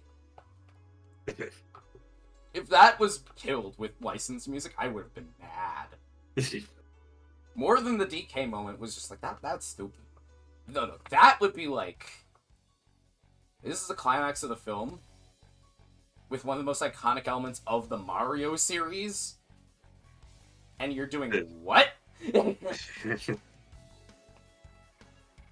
And hell, I don't think they did it in the movie, but if they really needed more complexity to work with than the base Starman theme, they could have taken the extra bits Yoshi's Island and Mario 64 added. Yeah.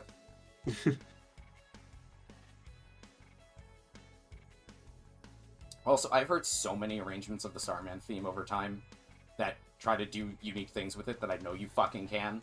Yeah.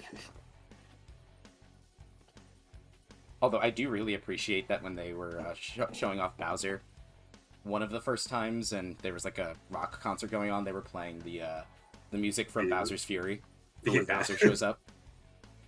that was fun. Part of me wishes it was the 3D World Bowser theme, but no, that was cool.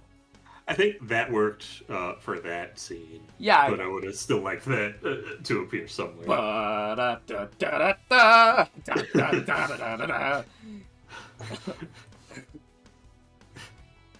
why does that game have such good music? They went so fucking hard. Like that just straight up is like just my favorite Bowser theme. Like, and it's just the map theme.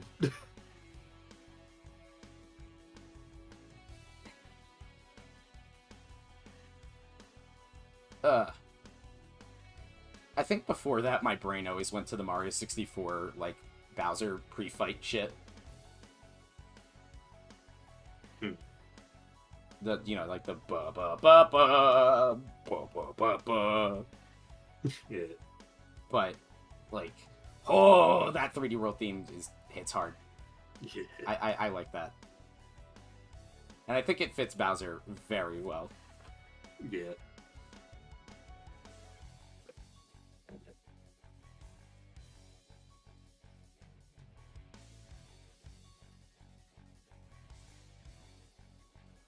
You know, they keep calling it the Superstar, but it's actually a Starman. I believe that the Starman is actually not a universally used term. I thought Starman was for the ones that make you invincible, and Power Star was, you know, the collectibles. I believe the one that makes you invincible has gone by multiple names. The Mario Wiki itself calls it a Superstar. Hmm.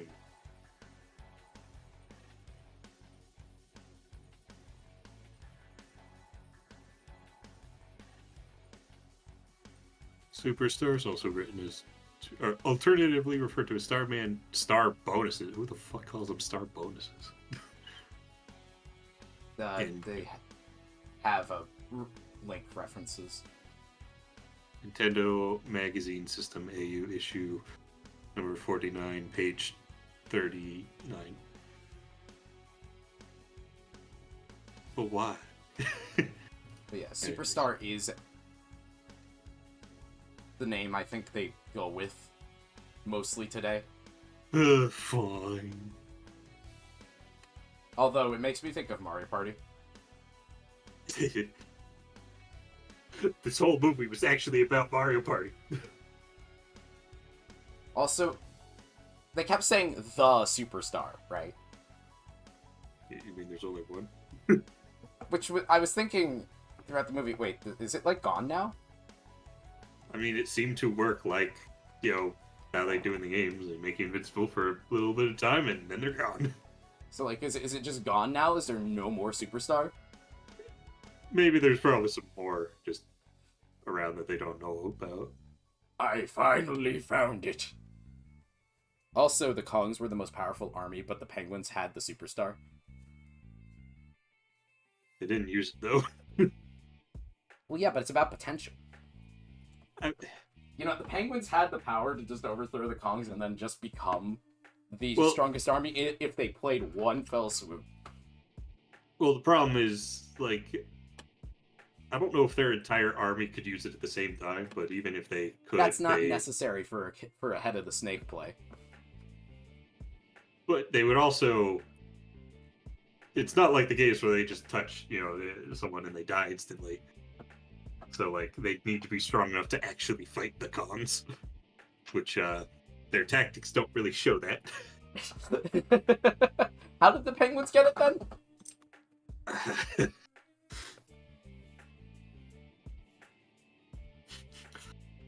Like, look, even if Donkey Kong can't hurt an invincible penguin, I don't think it can really do much to him. And they just had to wait, like, a minute or so for it to wear off.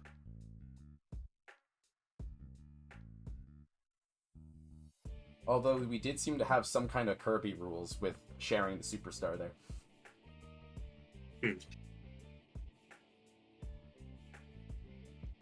Well, I mean, in New Super Mario Brothers, you can pass the invincibility off to another player. So, that is lore accurate.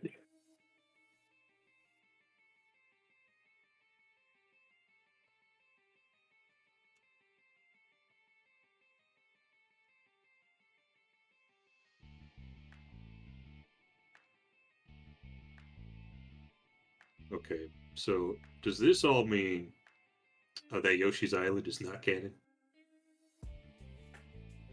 The movie's its own continuity. I know. But in this universe, did Yoshi's Island not happen? I'm gonna say probably not.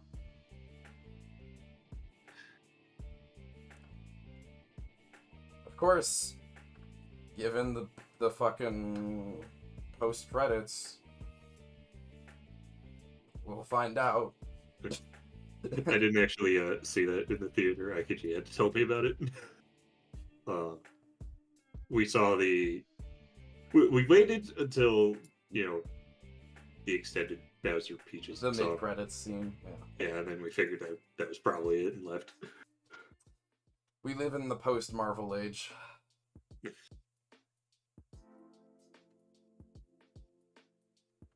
Films will never be the same again.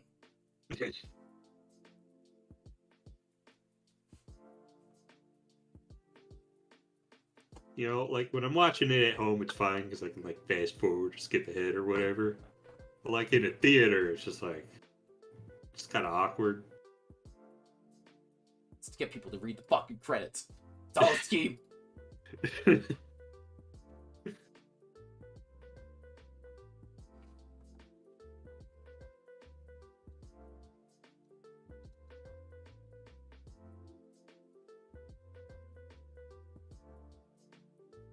I definitely think I've seen some people overpraising the shit out of the Mario movie.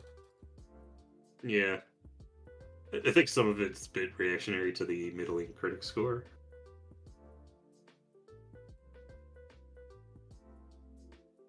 But, thought it was alright. I mean, I can see why critics would say it's kind of middling and that. I don't think the statement like this only is something that can be appreciated by Mario fans is accurate.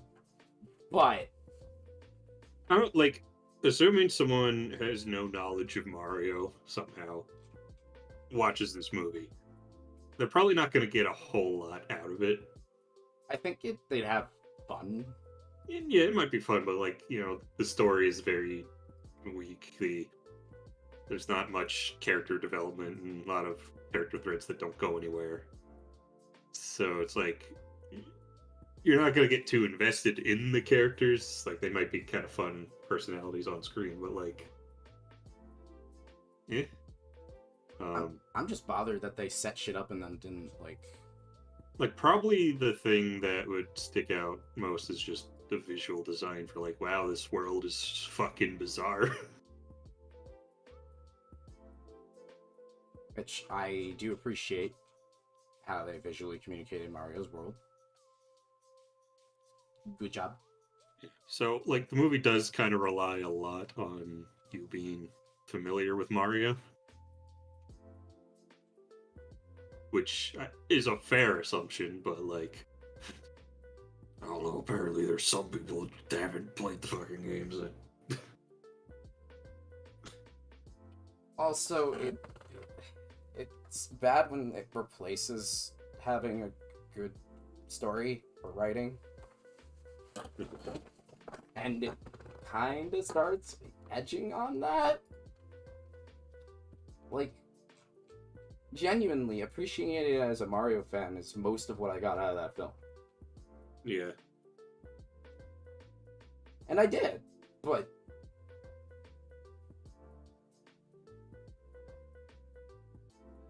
I don't know.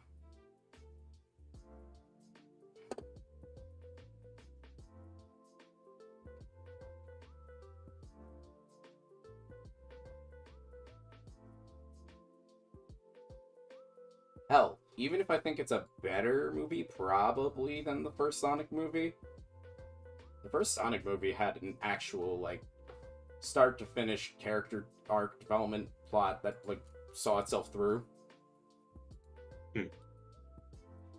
Mario movie struggles to do that.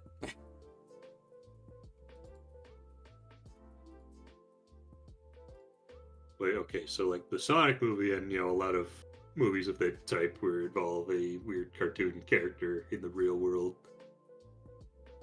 For some reason, buddy cop is common. But, Is Mario movie like the opposite? Normal person goes into Bizarro World? Oh, that's just an anime trope. What the fuck's it called?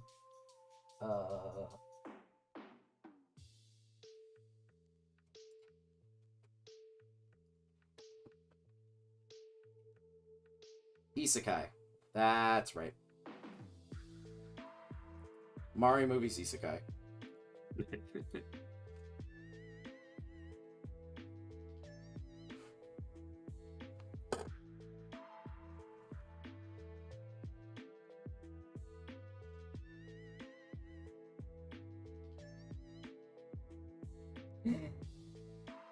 Oh god, I hate thinking of like the Smurfs as being the anti-isekai.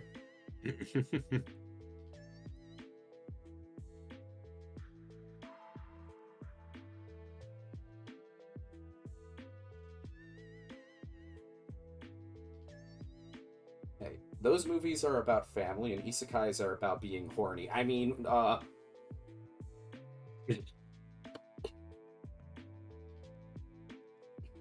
I mean,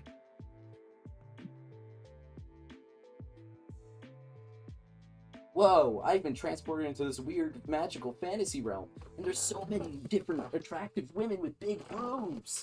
But this one's like an elf, and that one's a goblin. Oh my god. Wow. I should do that, but gay instead. How original. Daring today, are we? Hey, what? Are there any like that? Honestly, given it's the anime industry and it's one of its biggest tropes, probably.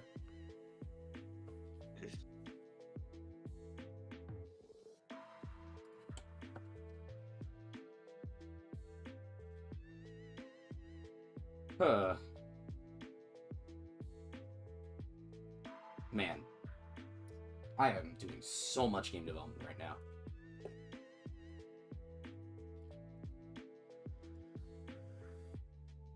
Which, by the way, it was say I have Godot open. Wow.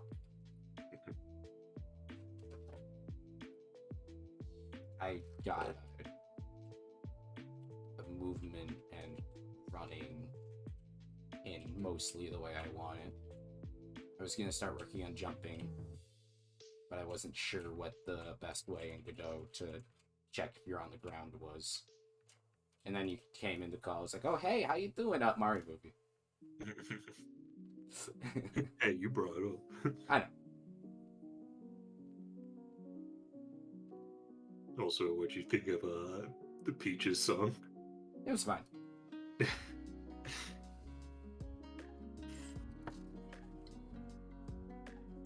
It was amusing. That's been getting memed a lot and remixed. I saw a version that it was Peach singing it, but you know, about Bowser. Oh god.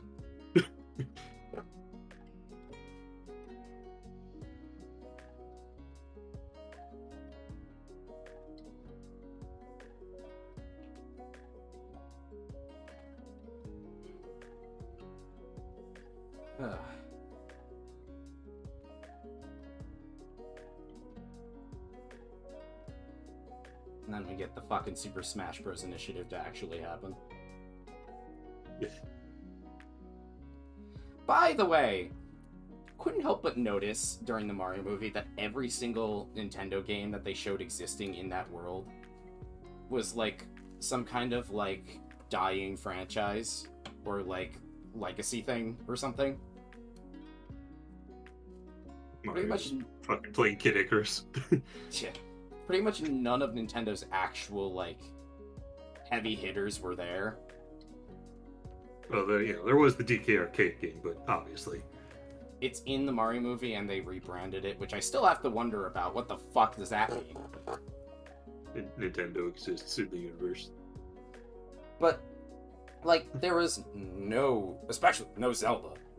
There was no like, you know, Metroid or Pokemon, or Animal Crossing, Splatoon, any of it. The biggest, most active franchise I could see was when if that I can remember, is when Mario had an R-Wing on his TV. Which, rip Star Fox. I hate to break it to you.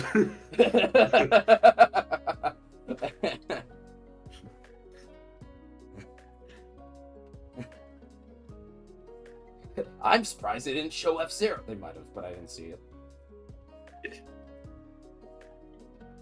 But that does leave some questions of why were they so worried of showing other Nintendo properties existing in that universe, like bigger ones?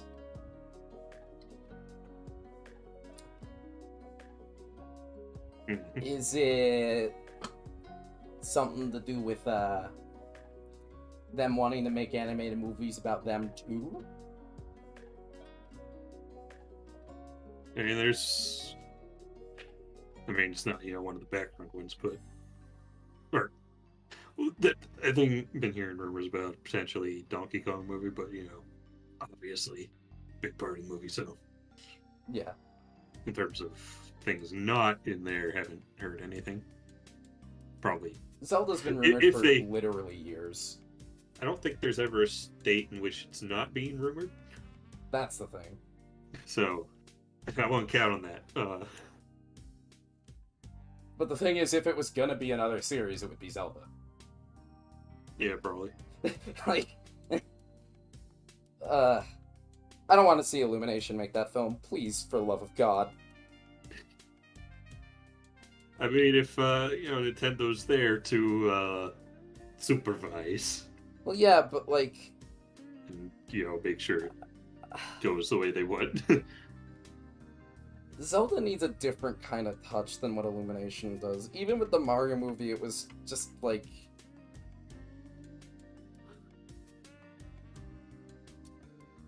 do wonder how much control Illumination themselves had. I don't know.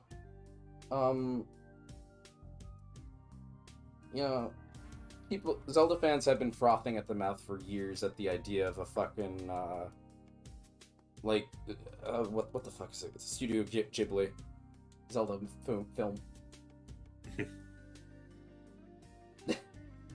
Ladies and gentlemen, that would be great. Here's what we do: we just make anime adaptations of the mangas. You could do worse. That's literally just what you do. Again, you could do worse.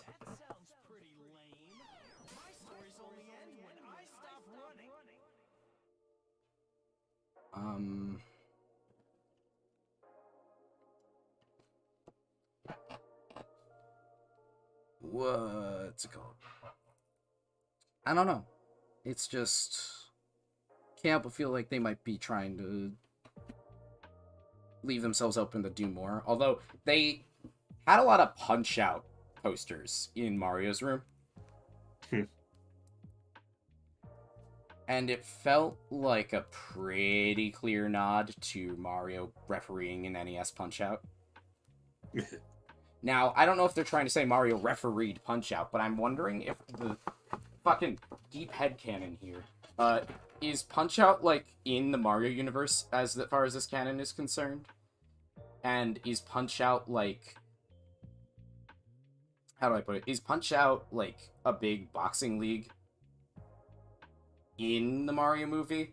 And Mario's, a fan of it? Hence all of the posters of it there? Also, Punch-Out takes place in New York.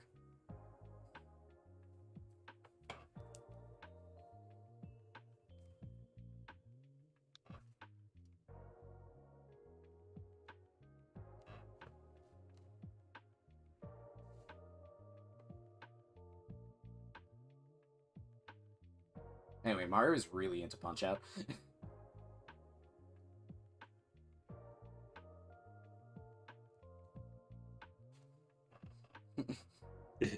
Wait, if Punch-Out's in this universe and it's canon, is Mr. Dream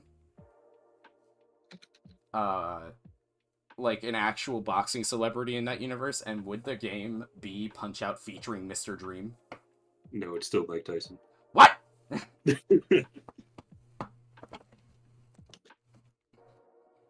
Mario movie Mike Tyson.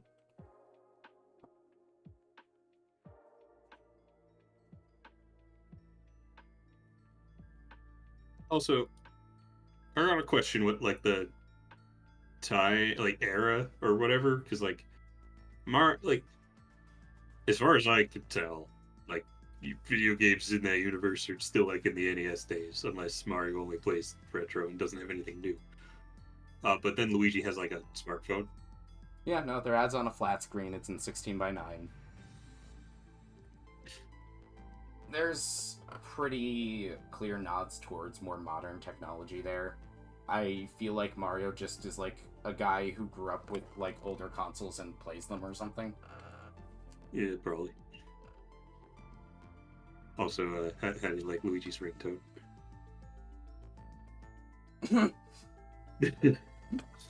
Got a audible reaction out of me and my sister in the theater. We were not ready.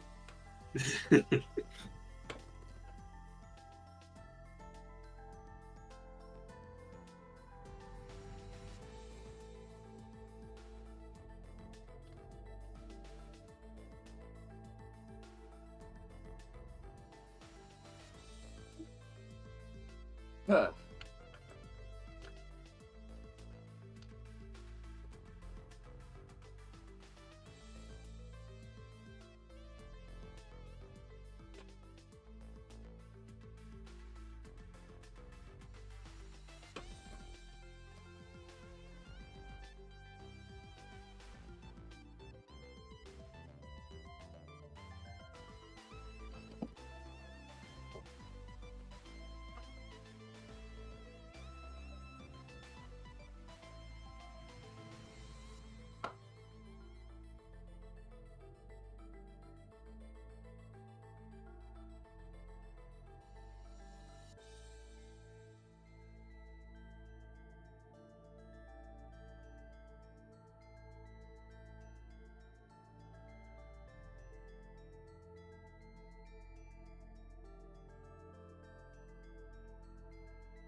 God damn it.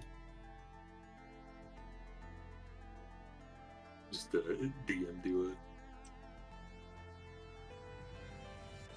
something I found on Twitter. Oh no.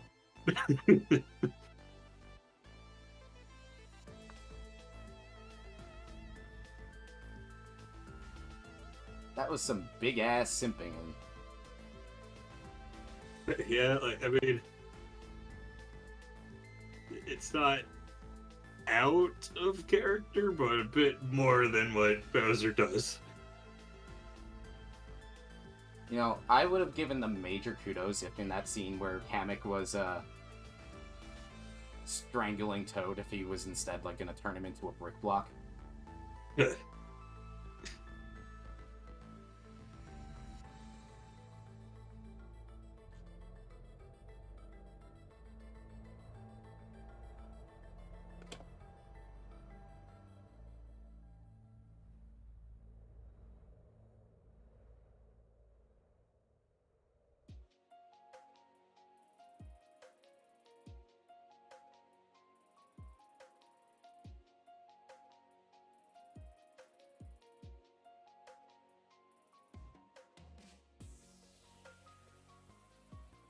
Someone's a review of the movie.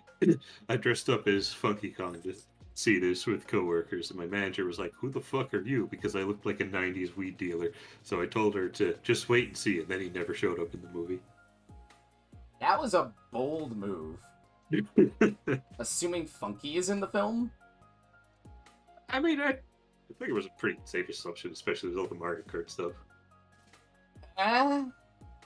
Look, there were a couple of Kongs in like some shots of the Mario Kart stuff that looked like they could have been Funky.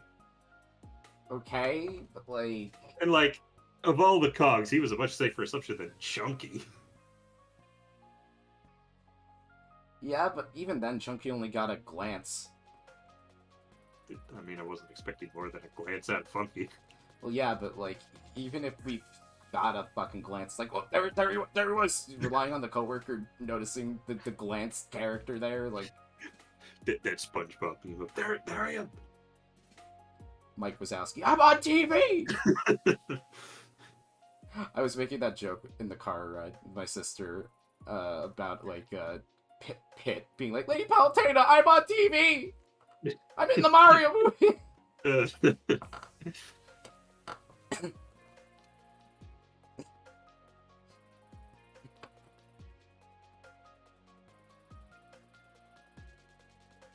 So, are we gonna get Bowser Jr.? Where's Junior? Are we gonna get a plot of Bowser? Why does this guy keep forgetting to invite his own son to his weddings? Are we gonna get a plot of Bowser telling Junior that Peach is his mother? Yeah, when me and IKG were, talking about the movie, he said that he would really love for a sequel to basically just be a Sunshine movie. We do like a Sunshine Mario World thing. Where it's the vacation to a tropical island, but it's Yoshi's Island, and, like, we introduce Bowser Jr. and... Yeah. You know? Yeah.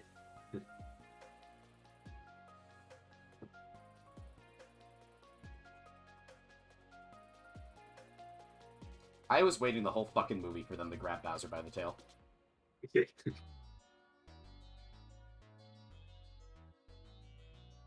It was worth it. He didn't say so long, gay Bowser, though. Him glowing rainbow and saying so long, gay Bowser, throwing him with another man. Yeah.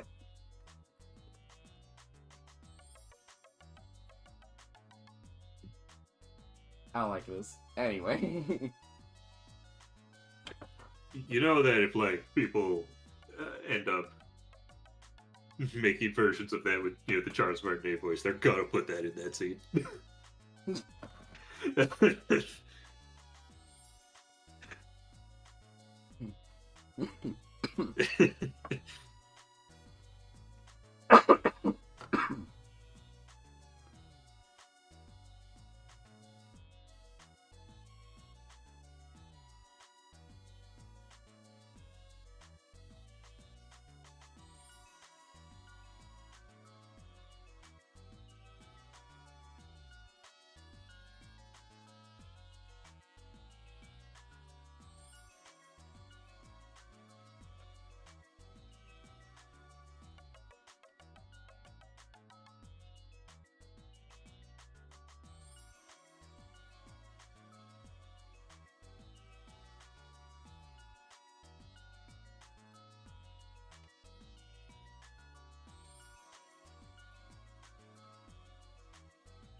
Okay, but I gotta know, does Banjo exist in this universe?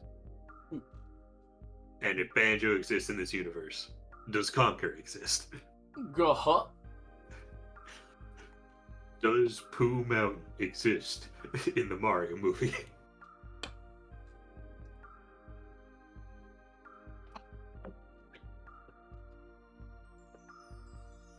The Bee King in that flower.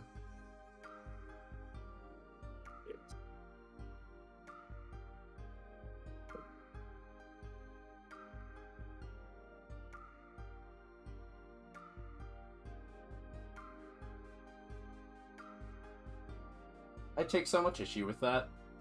Not only is almost every single bee female, except for the drones, but, like,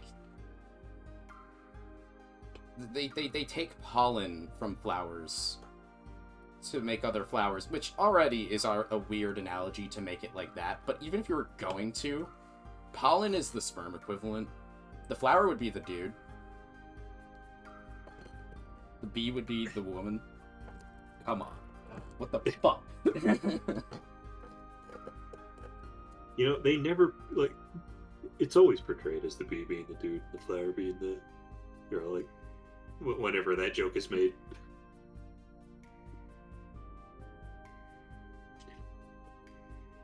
Pollen is just fucking flower sperm.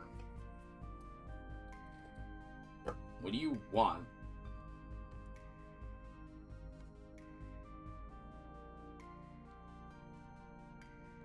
This is a very interesting game development stream.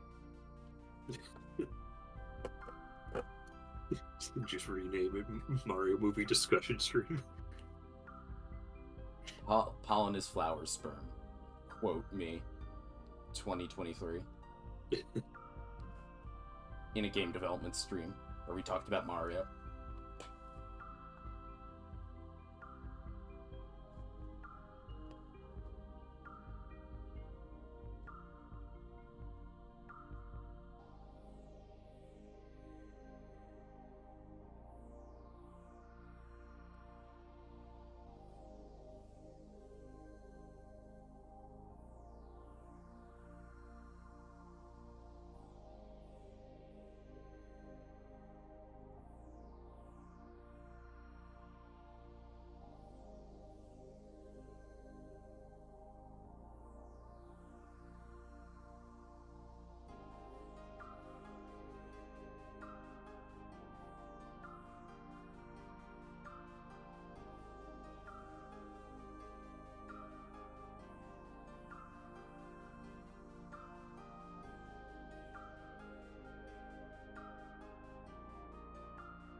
Fuck is on floor in Godot? How does that work?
Okay. Got it.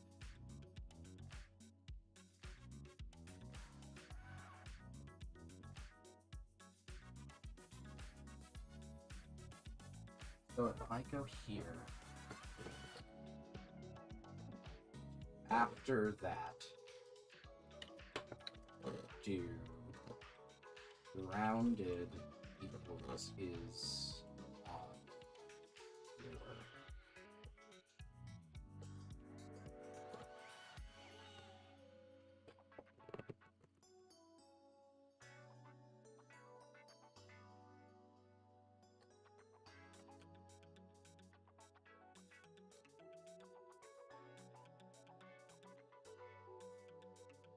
educated parentheses. Okay.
There was the Indie World Showcase today, and of course that means Silk Song was trending.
He's not.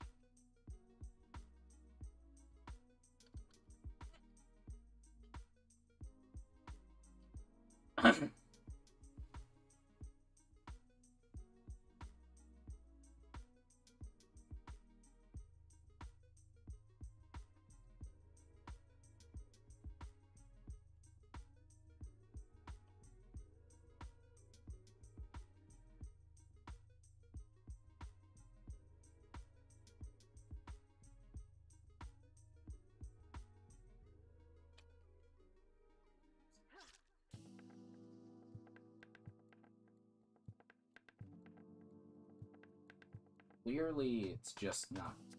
Grounded just never comes.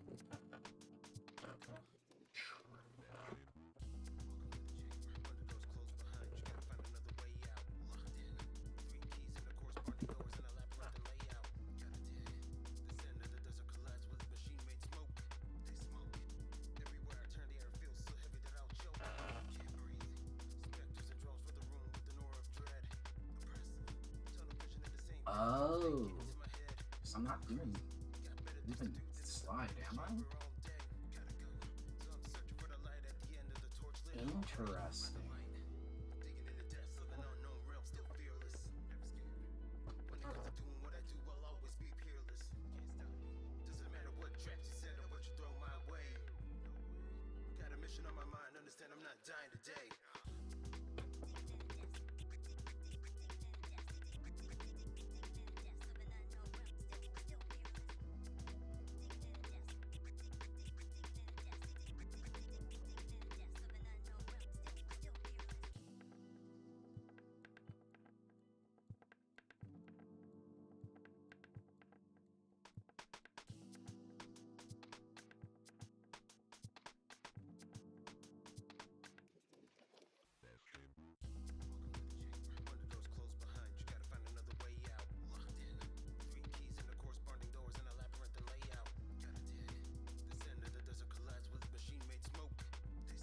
Ugh.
Oh, there's another Necro Dancer game. Although it seems to be fully just a rhythm game instead of what Crypt was. Rift of the Necro Dancer. Kinda reminds me of Rhythm Heaven.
Killing spree.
Fucking Donkey is in this indie world.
Oh, there's a sequel to Tesla Grad. I should probably try playing the first one again. I got it a while ago, but like I couldn't get it to work. But like I got it for like a couple bucks, so I didn't feel like I needed to refund it. Like, let him keep the money. But that was before I upgraded my PC and I tried it again.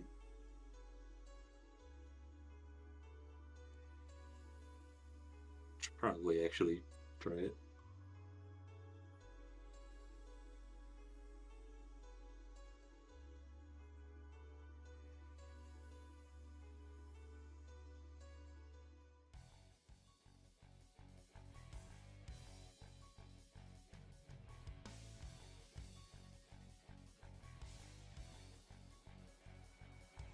Oh, apparently the sequel contains a remastered version of the first.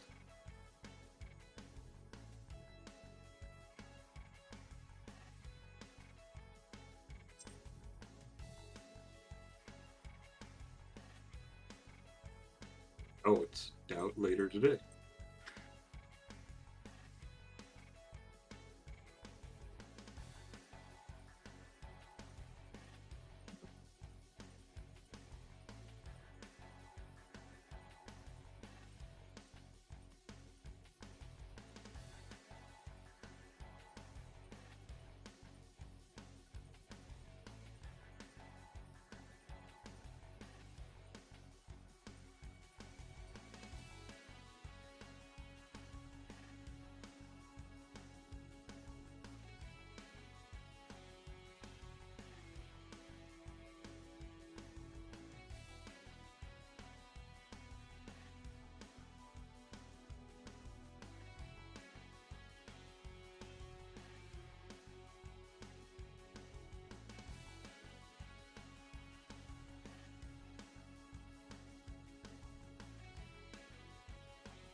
Okay, so I don't know if you know what Shadows Over Loathing is or what that series is, but I barely know anything about it. But it was there, and one bit they showed was what looks like a bit of the accessibility options, and one of them is arachnophobia. You click it and you won't get any spiders. But then it shows underneath it arachnophilia, and if you put it, you will get so many spiders.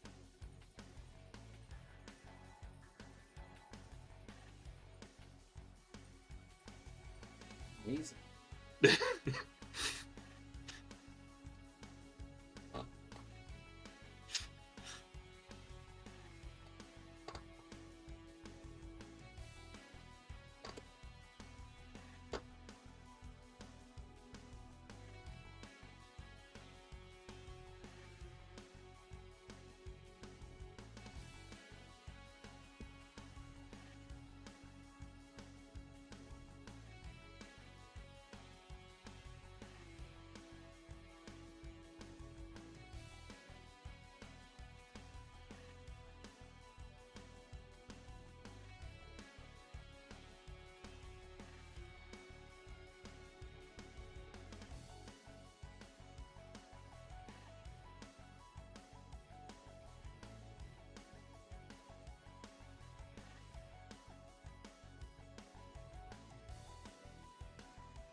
Oh geez, and that sizzle reel at the end when the game's shown as Five Nights at Freddy's security breach. How the fuck is that thing gonna survive on a Switch? Thing barely runs on decent computers. Uh-huh.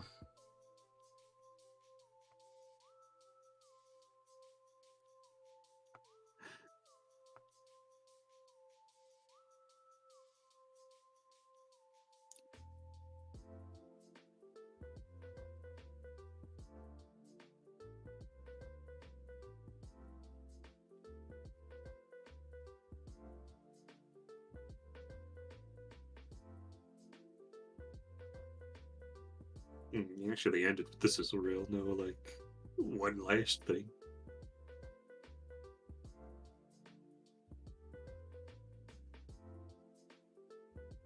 And no, it's still no Silk Song.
Be all caps.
Uh,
Ladies and gentlemen, you have reached the tail end of this set. I want to thank you for your time. I want to thank you for your patience. This was a gift to my fellow Sonic fans. All these amazing artists, all these amazing tunes. Make sure you follow and show love to these guys. As always, it's a pleasure. Like, comment, let me know what you think. This is Shumba, signing out. Later.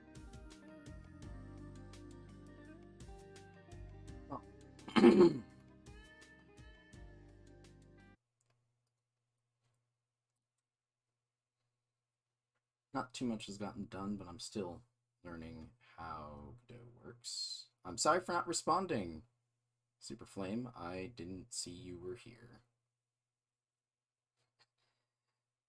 Sorry for... I wasn't checking chat either. Sorry for missing your recent comments. He was here when you mentioned spiders. Yeah, I'm feeling better today.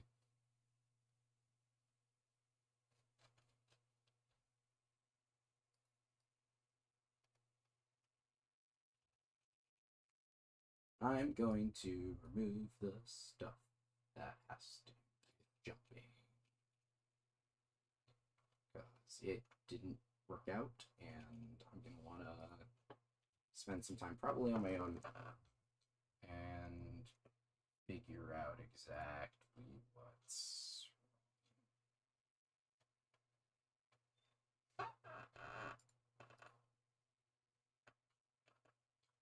sorry, where's the error, kiddo?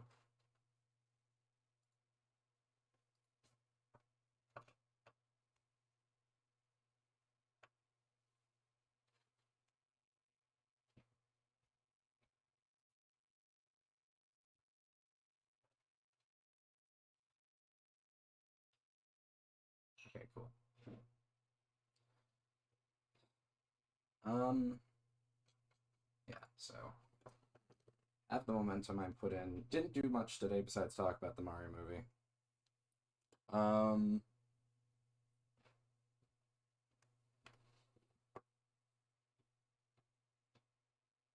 Try to be in a better position to work on this tomorrow, but I'm glad to be getting back into the groove of things.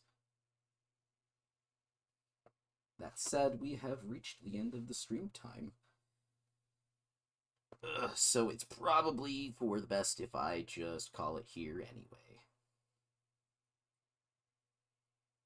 Hopefully we can have a bit more of an interesting stream tomorrow involving development. And less talking about the Mario movie. On that note, though, yeah, I'll see you guys next time. Bye-bye.